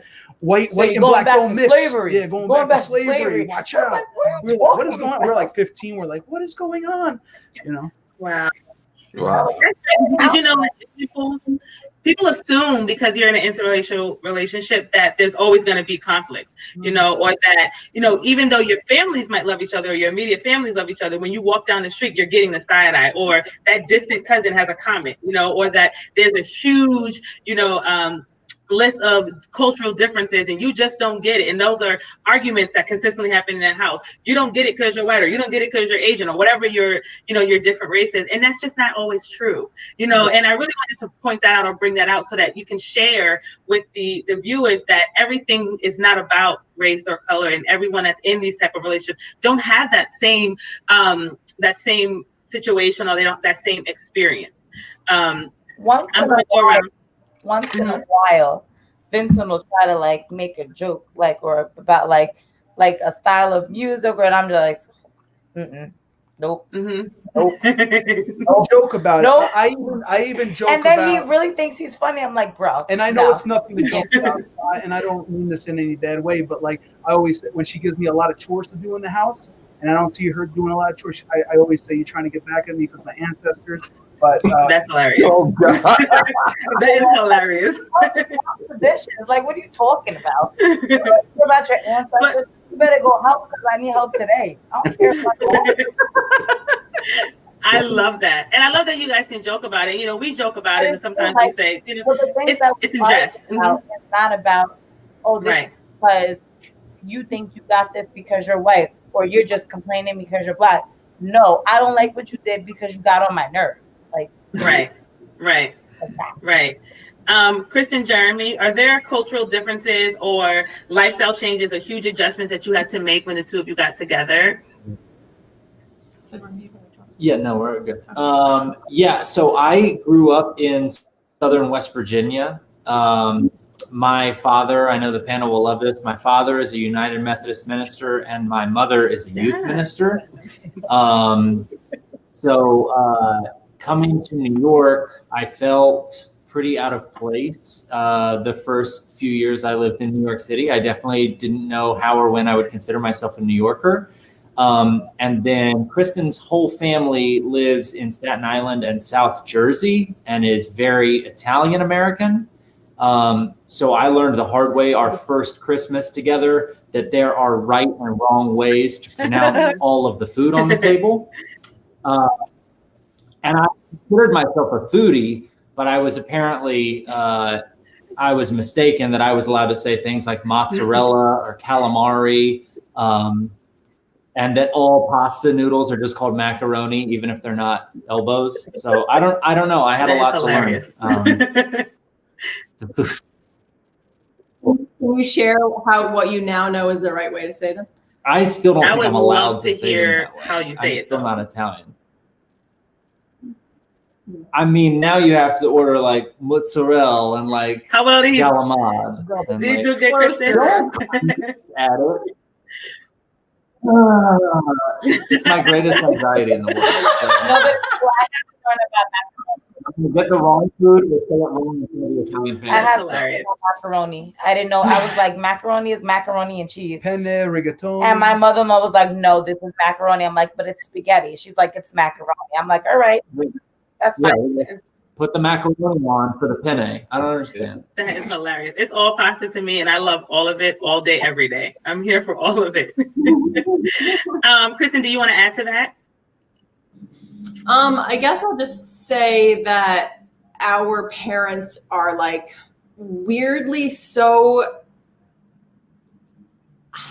opposite yet similar. It's so weird. Like they mesh really well. Yeah. His parents are super conservative, super religious, and my parents are like, they curse every other word, and you know, they're just like super abrasive.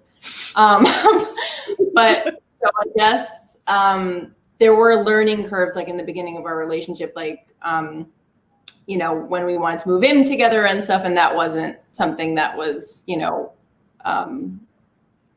viewed as that's okay. Mm-hmm. Exactly. So there were little things like that in the beginning that were like frustrating to me because I didn't, you know, grow up that way. like my dad and my parents drove me to my first house party and bought me a 6-pack. So it was like very different. Yeah, the first time I set foot in her house, her dad offered me a beer, and I was like, "This is awesome." And the first time she set foot in, my parents asked her to sing in church, and she was like, "What is going on here?" That is hilarious. Yeah. But now we know. Now we know the lay of the land, so it's okay. That is so funny. Does anybody else want to jump in? This section as well, we kind of also want to talk about how do you navigate through hard times, and we kind of already talked about how do you stay engaged or keep the spice, but let's kind of talk on those two things, and you can jump in with whatever topic you feel kind of relates to you. So how do you navigate through hard times as a family and as a married couple, and how do you stay engaged in your marriage and not like lose the intimacy or the spice? Well, for me, it's simple. I think you just got to remember why. Like you always have at the forefront of your mind why you love this person, why you got married, and you navigate those ups and downs. You feel them, like you said. That's this. What did you call them? The seniors. The seasoned. Not seniors. The seasoned. He's tried it. 20 years in the game, though, you're gonna deal with ups and downs, and you kind of remember your why. You have your conviction that whatever it is, you can get through it, and you fight through it. I mean, for me, one is kind of, But then you also, some people use traditional vows, right? So for better, for worse, for richer, for poor, in sickness and health. So all of life happenings really are focused in those groups. So it's like, if you do remember the why and express, okay, this is what happened. This is how I felt when it happened. This is what I need from you to understand. How do you need me to understand? Go through all of those variation of questions. You're going to be strengthened. You're going to come out of it with an understanding as to why and move forward from it. So you just go with it. Like, don't easily give up. If it's something that you want, you go and go hard for it. So treat it the same. If you want it bad enough, you'll work at it because it's work. Yeah, it's a lot of fun. We have a lot of fun. But we also understand it's a lot of work because we're ever forever growing. So what I liked at the age of 20, forever growing. what I liked at the age of 22, I may not like now, or I may have a different perspective of it now.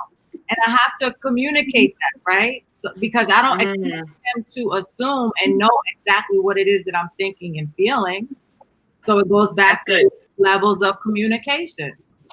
Why is that certain people are scared to talk about how they feel? Those are serious things to discuss. But at the end, I don't want anybody to think that marriage isn't fun. No, you learn a person, you learn about yourself even more. I didn't know I had certain triggers until this, kind of brought them out. But I wasn't scared of it. I'm like, okay, and I don't like that about myself. And it doesn't help our relationship. So let's grow together. Well, I'll say this. So marriage is wonderful. It is a wonderful thing. So just to piggyback off of Veda, we've been doing a lot of piggybacking tonight, but it's because these things are true. They're real. It's not fantasy. It's not made up. There's going to be hardships in marriage, hardships in life. But when you have the support of each other to go through those things together and you got each other's back, you get through it. There's curveballs, like literally. Okay, so he put up a post today, so I'll just say it. Like today makes 9 years since his surgery that almost ended him. And he had this massive surgery 9 years ago. And did I ever learn my vows, the meaning of them? And, it was a tough time, but we got through it. Like in that, we lost everything that we thought we had, but we still had each other. And we didn't have much of anything. We're like looking at four walls in a room with four walls in someone else's home.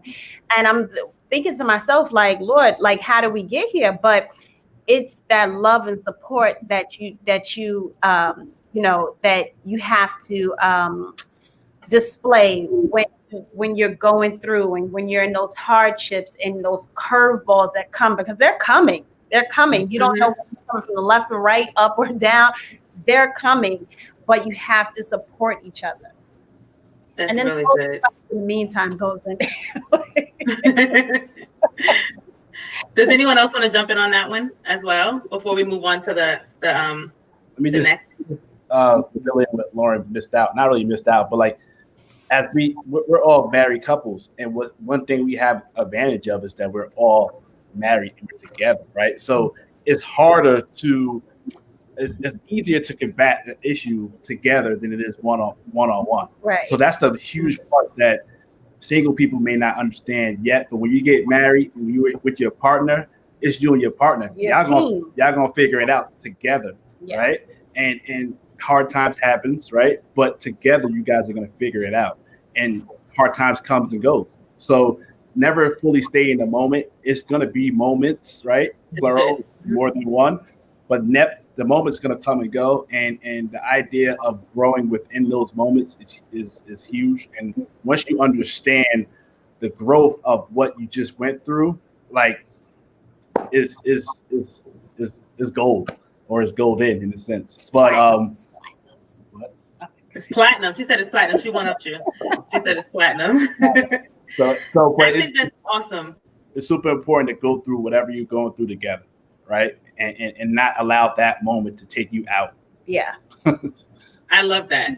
I think we have done such a great job, and we're getting to the very last section, and I'm going to give everyone a moment to kind of talk through this. We've done a great job of talking about defining marriage. Why did you get married? Knowing who's the one, learning what your expectations are and what the reality is in relationships, and learning about diversity in marriage. You know, this has been such an awesome panel.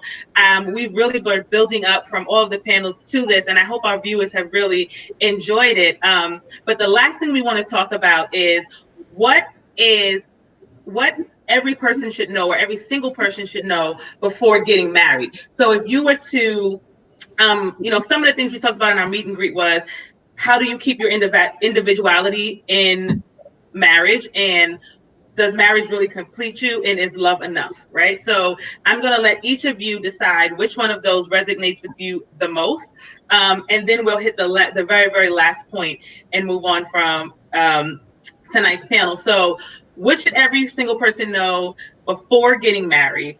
And you can use one of those three conversations as your guide, or something else that you feel like is just really important for them to know. And I'll say it one more time for the viewers and for you all. How do you keep your individuality while being married? Because we know that's super important. Does marriage really complete you, and is love enough? So who wants to kick it off?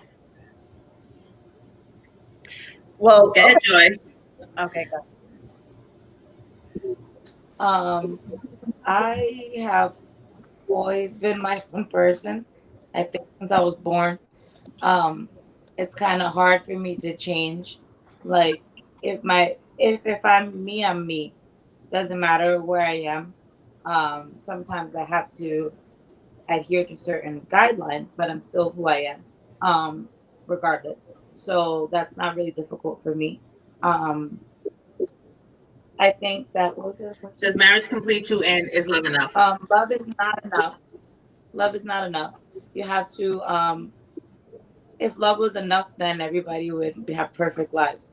But you have to work at things that you want. Just like being smart is not enough. If you don't have the people skills, you can't get that job. So you have to have a balance of different things more than just love. Obviously, that's the main important thing, but it's not the only thing. So you have to also be realistic and be able to troubleshoot and work with things together. What was the last question? What was the last question? Does marriage complete you? Did marriage complete you, or does it? So marriage isn't supposed to be our form of completion as Christians, right? So Jesus completes us. But in the Bible, it also does talk about marriage being something that brings you closer to God if your marriage is the correct relationship that you're in. And what I mean by that is like, if Jesus is in the middle of your marriage, then yes, your marriage is going to help to complete that part of your life, because when you become one person, then you're more of you.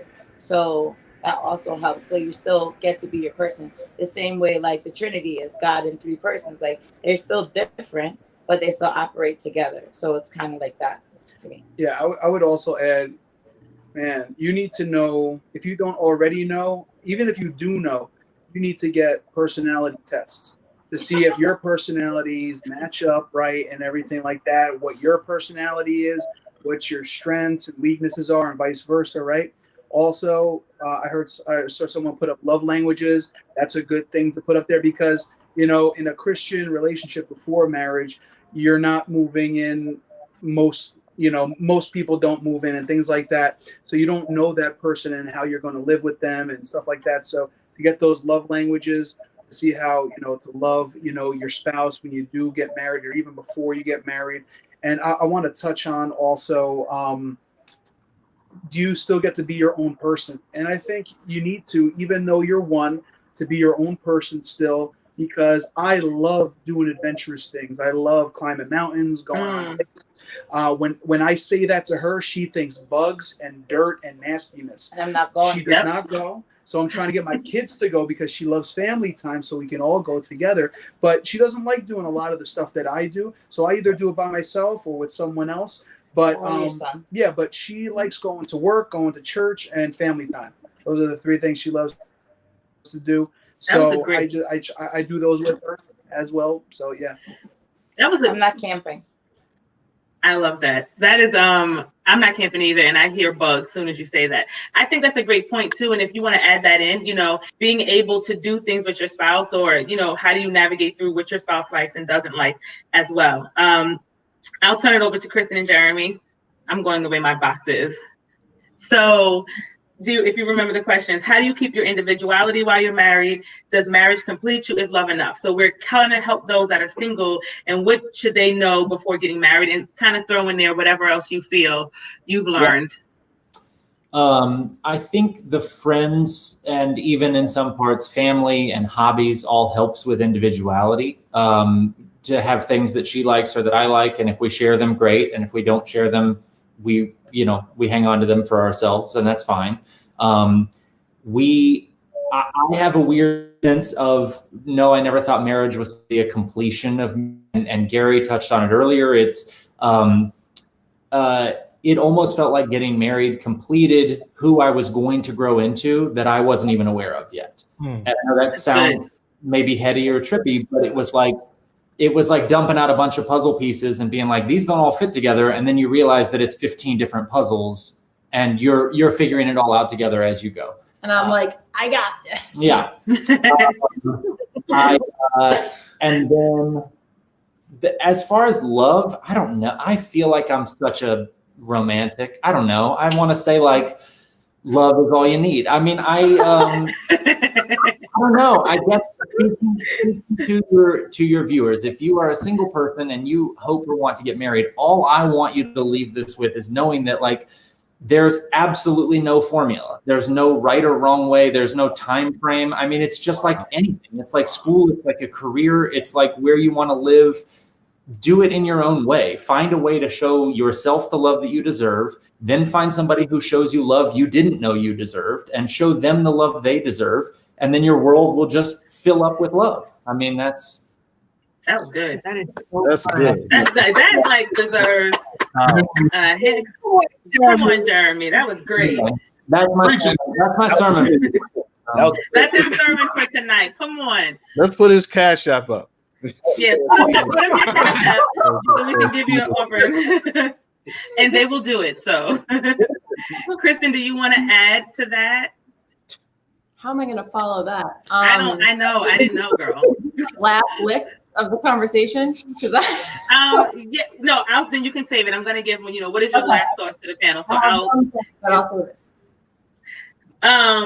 it. Somebody should put it in the comments. He said, put your cash up in the comments, Jeremy. Lauren and Ty.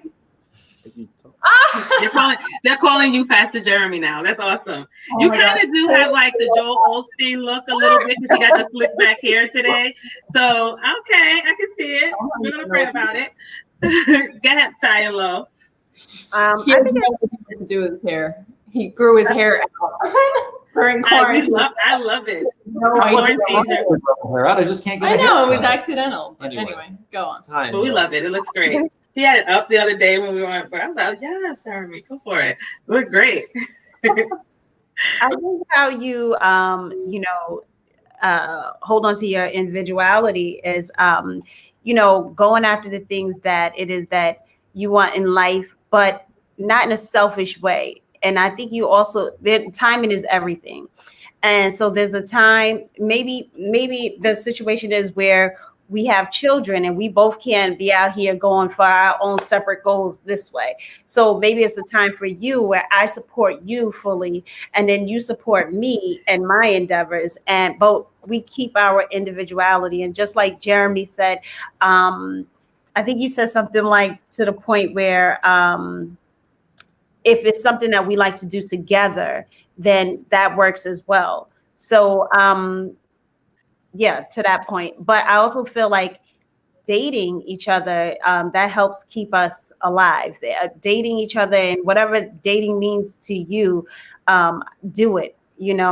Like Gary says, remembering your why and keeping that alive and finding each other throughout the day and making time. Make time. Like, you don't want to schedule your spouse in ever. I think that's bad. But you want to make time and say like, no, I need to stop what I'm doing. Like, I'll give you a quick example. The other day, Tyree was working and he had the Zoom like during the day. And I think I was having a bad day. I was having a moment where I went upstairs and got under the covers and I was not coming out. And he ended his Zoom and everything and was like, let's go.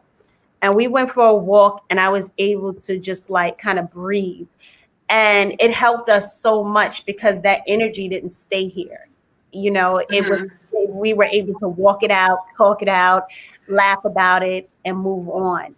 And I think that's important. Yeah. Yeah. Anything to add? Nah. That's good. He's like, nah. Levada and Gary.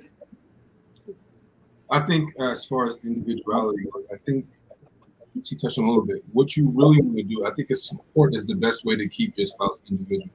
Like, you never want them to feel as if you're not supporting something that they endeavor to do or that they like to do. So I think the way you keep it is that you keep pushing your spouse. You keep showing her that, whatever it is that she's trying to achieve or just like to do. Like, my wife likes having 4 kids, and I keep saying that because people would understand, like, when you have kids, it changes everything. She likes her pampering time of just getting her nails done and her feet done. So every other Friday, she has it scheduled to go and do that. And self-care. Self-care. So I try to make it a point to, make sure she has whatever she needs to go and do that and get her time. Whether it means me coming home earlier, coming straight home so I can relieve my mom from watching the kids, so she doesn't have to worry about being rushed because it's her time to relax. It's her time to be alone and by herself and just, self-care. So I think as long as you show the support, your spouse always feels comfortable pursuing what it is they like to do. And if it's something that, we don't really like doing together, then you have to be okay with saying, going at it alone. Like, we've been married 12 years. I'm still trying to get Levada into sports, and it doesn't happen outside of playoffs.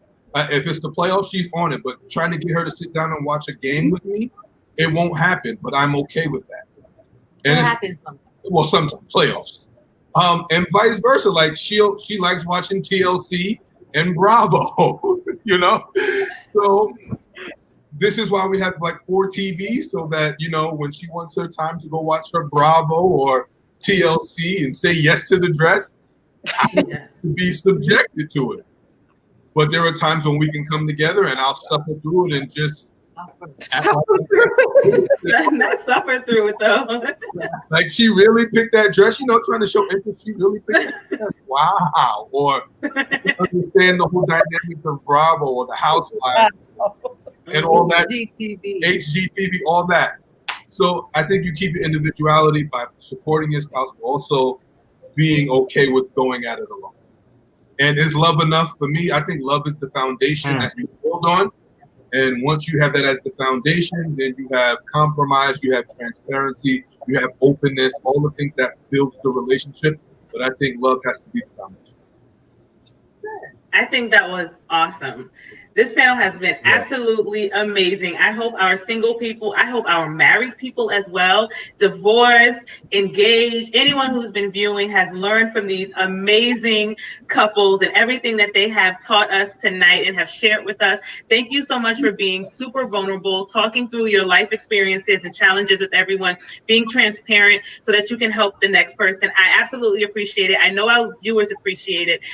We're ending it with, and I think all of you have kind of said amazing things, and I know some of you might want to get in with one last final thought. If you could leave a final thought with every last person that's viewing, what would your final thought be? And it could be anything. And I'll go with Kristen first because I know she was going to try to get it in the last time.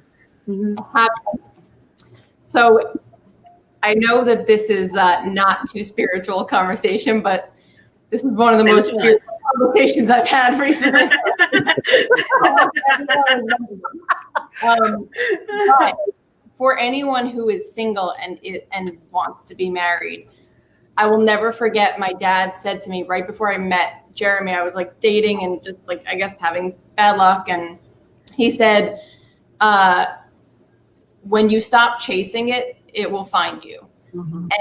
And looking back on that time of all of the time in my life, I was in this place of trust the universe, trust God. I was very, very spiritual at that time. And so many good things happened in a row, including him. And I always think about that and think about how I think that I am a control freak. And typically I want to just control everything and always know what the outcome is going to be. And really just letting go, I think is what brought me this person. So that's my nugget. That's really cool. I love it. Jeremy, you want to add in? Pastor Jeremy, you already preached a great message. Do you have another nugget to leave with us?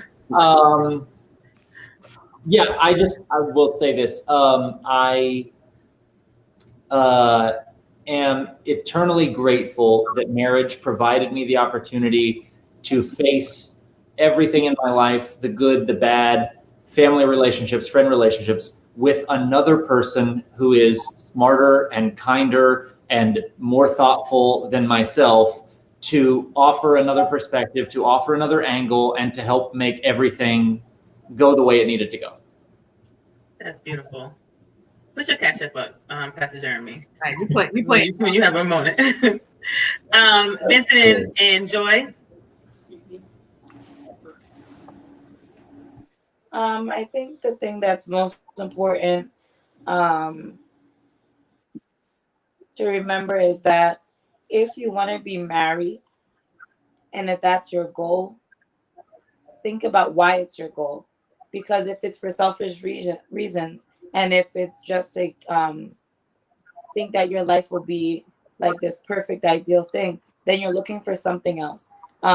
Because marriage is going into a partnership to, yes, get something great out of it and to have a great life together. But you have to make sure you work on yourself first, or be open to, Levita was saying before, looking at things that change you and being willing to change them, so that not that you're changing yourself as a person, but seeing things that may not be perfected in you yet, that you can work on now and that are being brought to the front lines when you're now complemented with your spouse, because that may be what the person that God can use to help mold that part of you, to help make you a more perfect you or a more complete you.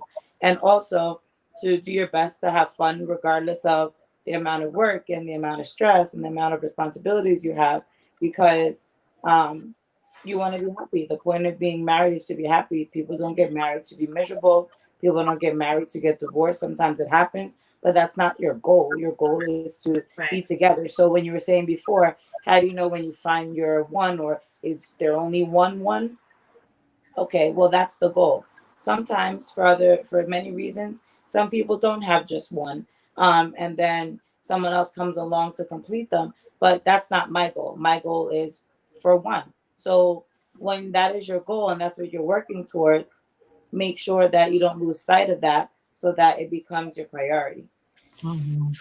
Sounds good. Yeah, and I would add. Yeah, I would add something.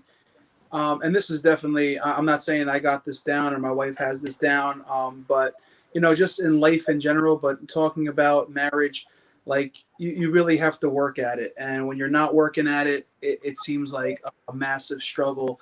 And I usually look at life as going up mountains and going down mountains. And when you're going up the mountain, you're working towards something and you're pushing a big boulder up that mountain. And you can either go forward or go down. There's no staying where you are, because once you stop and rest for 5-10 minutes or more, that boulder is going to be heavier and heavier. You're going to start going down the mountain. So, you know, if you want to succeed in something, and we're talking about marriage here, keep on working towards it. If you're single and you're watching this, learn about marriage, learn about being, you know, the best spouse you can be, you know, and us as married people, keep on working at that. And that's definitely something. And then, you know, obviously I'm going to put it out there if you need help as well.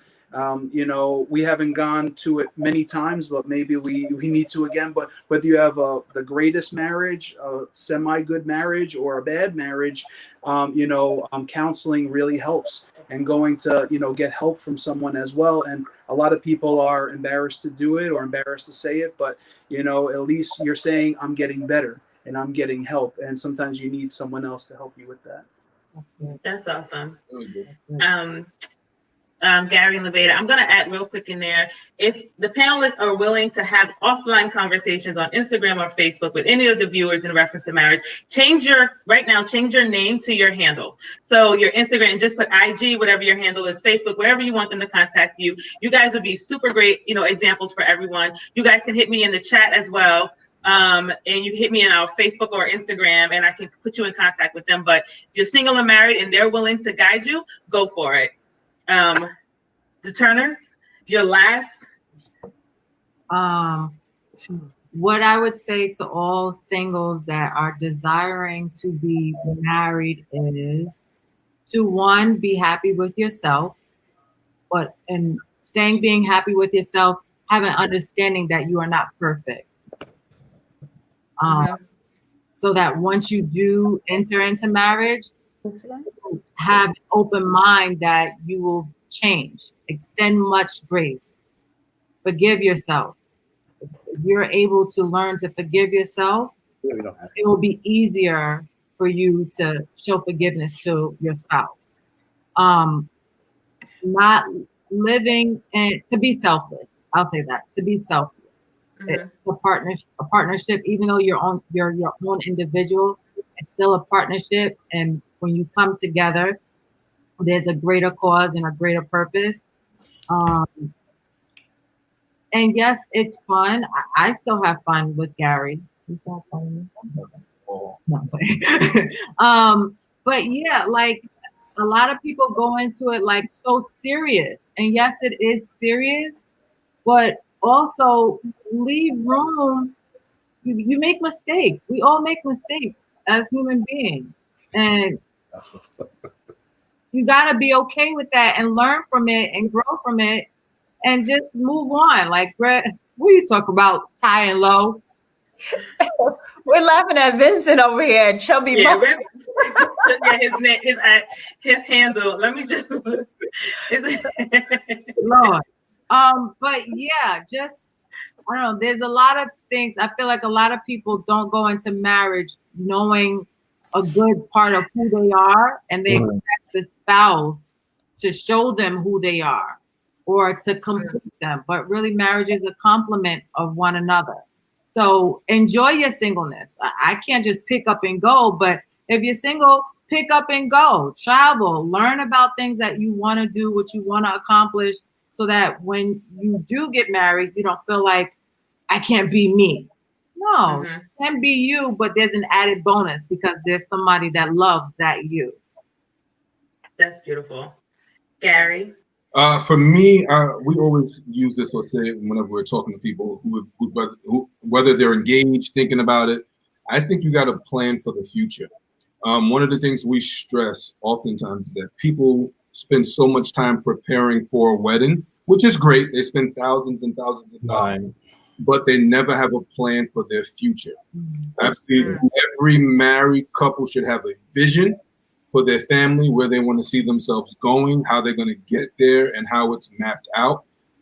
Because after the wedding day, after you have fun in the hotel, wherever, after you have fun on your honeymoon, after that, life really starts, and you got to have a plan for your future. So I would encourage whether you're dating, engaged, looking, keep it in the back of your mind that you have to have a plan for your future. That after you say I do, we know where we're going, we know how we're getting there. And lastly, when you hit those hard times, remember that disagreement does not have to lead to dishonor. That is great. Disagreement does not lead to dishonor. That is, that deserves a clap. We're not trying to be the only ones that don't do it, but I was trying to figure out how to change it. So just put it in the chat. You can put it in the chat. What do you want to figure out when you call me out on her? Click the 3 bars on the side, or just throw it in the chat, and they'll find it. Or I'll type it in. I'll type it in later. But yeah, waiting for the ladies because women don't.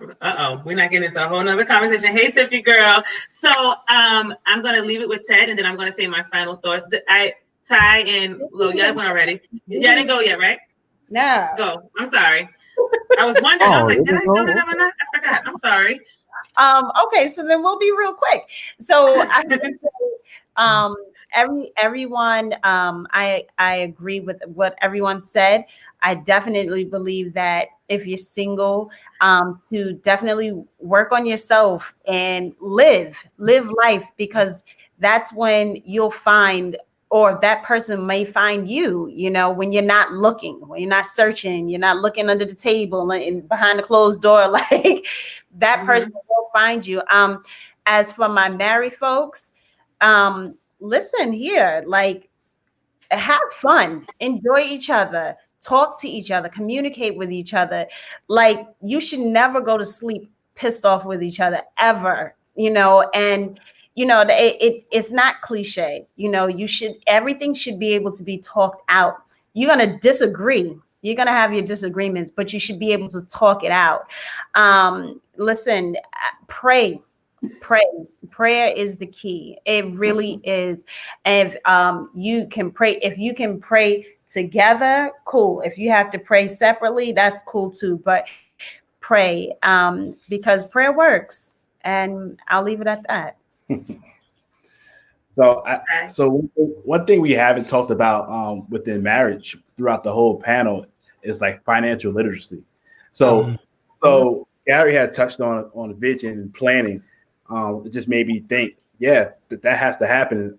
The financial part has to be a part of that too.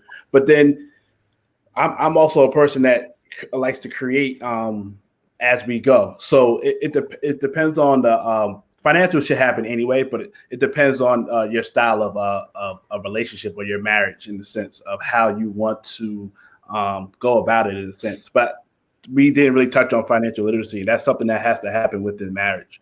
We have to talk about that. That's a huge part of being married, because there's a huge percentage of divorce because of financial reasons. Yeah. So that's the part that has to be talked about, planned. It has to be a goal, part of the goal. And it can confuse a lot of issues or a lot of situations if we have that a part of what we do in regards to our vision and goal. To piggyback on everybody else, great content, great information that we gave to the singles and to the married folk. But create your marriage. Your marriage does not have to look like anybody else's. Right? Mom, auntie, grandma, it doesn't have to look like anybody else's. Yes, we kind of get our example from that because we've seen that, but it doesn't have to be your marriage. Right. You grew up in a household with mommy and daddy was alcoholic, or mommy was the holy roller, or whatever the case is. Like, you don't want that lifestyle, you kind of like, sometimes you may not understand you're actually doing some of the things that you've seen over the years, but as you grow within your marriage, hopefully you can start creating or recognizing, understanding, and creating your own marriage and what you want your marriage to look like. So that's one thing that's huge. Like, you have to really create your own marriage outside of what we see via media or via whatever family dynamics that we come from. So creating your marriage, and nobody has to understand your marriage because it's not theirs, right? Right. So that's a huge key. Have fun, laugh. We have a sense of humor, I think, that we understand each other. Love language it could be an eye, it could be a text, it could be a look, it could be a body language, a body posture. My son is sitting over here, so I can't say we got to lock the bathroom door, but I just said it anyway. So find your time. But it's important to not only love your spouse, like your spouse, right? Like, you got that from me. Because I don't just love her, I like her. And that's important because that makes me want to be around her. Loving somebody is a commandment. You have to love one another. You got to love everybody, right? So that's something you have to do. But it's even more so when you like that person, right? To me, in my opinion, I like that person. I like that person's personality. I like to be around that person. That helps me in my marriage. So be you, create your marriage however you want to create it. Lauren said it as well. Pray, grow through the hard times. Don't stay in the moment too long. And I'm not sure why she's looking at me, but he want to hang out. It was a gaze. She was gazing at you. That was the love language just now. No, No, I think that was absolutely awesome. I'm going to leave it to Ted, and then I'm going to give you my final thoughts. Well, I want to say I really enjoyed every panelist, every couple. I was taking a lot of mental notes. Y'all really inspired me. I have a lot of questions in my head, but I have to go back and watch it. But thank y'all so much for sharing what y'all shared. I took a lot of principles y'all shared, and I just love that everybody had a different perspective and different angle to come at it from. And I think this was a great way to end this segment, and also in my last panel that I'm co-host on as well. I knew that was coming. So thank you. He's so shady for that. But thank you, everyone, for being on the panel. Gary said it in our meet and greet. He was like, we're going to go out with a bang. I promise you, Steph, because I was trying to get them hyped for the panel like I always do in a meet and greet. He was like, we're going out with a bang, I promise. And I think we did. I can say we did. We went out with a bang. You guys are awesome. Thank you, thank you, thank you. And I say it a million times. Thank you, thank you, thank you for being a part of our Single with Intent series. Like I said, it's bittersweet because this is the last in the Single with Intent, a not too spiritual conversation panel, but I have so many more that I have in my brain. And I like to do this all the time. I like to put people on the spot. So this marriage panel was so awesome. I feel like there needs to be a little bit more of a deep dive into it, and I think you 4 panelists, and Ted and I can argue about him coming back as another host for another time, but I'm putting the panelists on the spot. If I call you, if I invite you back to go to a deep dive and maybe talk about a little bit in depth, maybe we'll talk about love languages. We'll pick one topic. We won't be on for 2 hours. I told you guys, we go down rabbit holes and we end up being on for 2 hours, but we'll make it an hour. Would you be willing to come back and just share a little bit more? We're giving out free advice, people, and all we're doing is asking you to like, click, share on social media. Would you come back and be my panelist again and talk to the people? Sure. Love you. Perhaps. Yes. Yes to the dress. Yes to the dress. As long as Ted shows us that combo, baby. Yeah. That is hilarious. Thank you so much. What did you say? Thank you. And thank you to that's hilarious. Thank you to our previous panelists. I want to give them all a shout real quick. Thank you to JD. Thank you to Tyree. Thank you to Henry. I see Henry's on. He gave you guys a shout. I call him my Quiet Storm co-host. He filled in for Ted. Jason, he said definitely should bring them back. Do it again. Maybe I'll put you on the spot, Henry. You'll be my co-host for that one. Yes. We'll debrief later. He's been trying to get that to happen anyway. Shout out to Kaz. Shout out to Lauren, Candace, and DeAndre for being on the other panel. And thank you to all of you who are on this panel. I hope I didn't miss any of the panelists from before, but I just want to shout everyone out who's taking the time to be a part of Single with Intent. We have more content. Have a great night. Like, click, share, watch the replay, and watch out. The panelists, you guys heard it here first. They're all coming back, so you'll get more free content.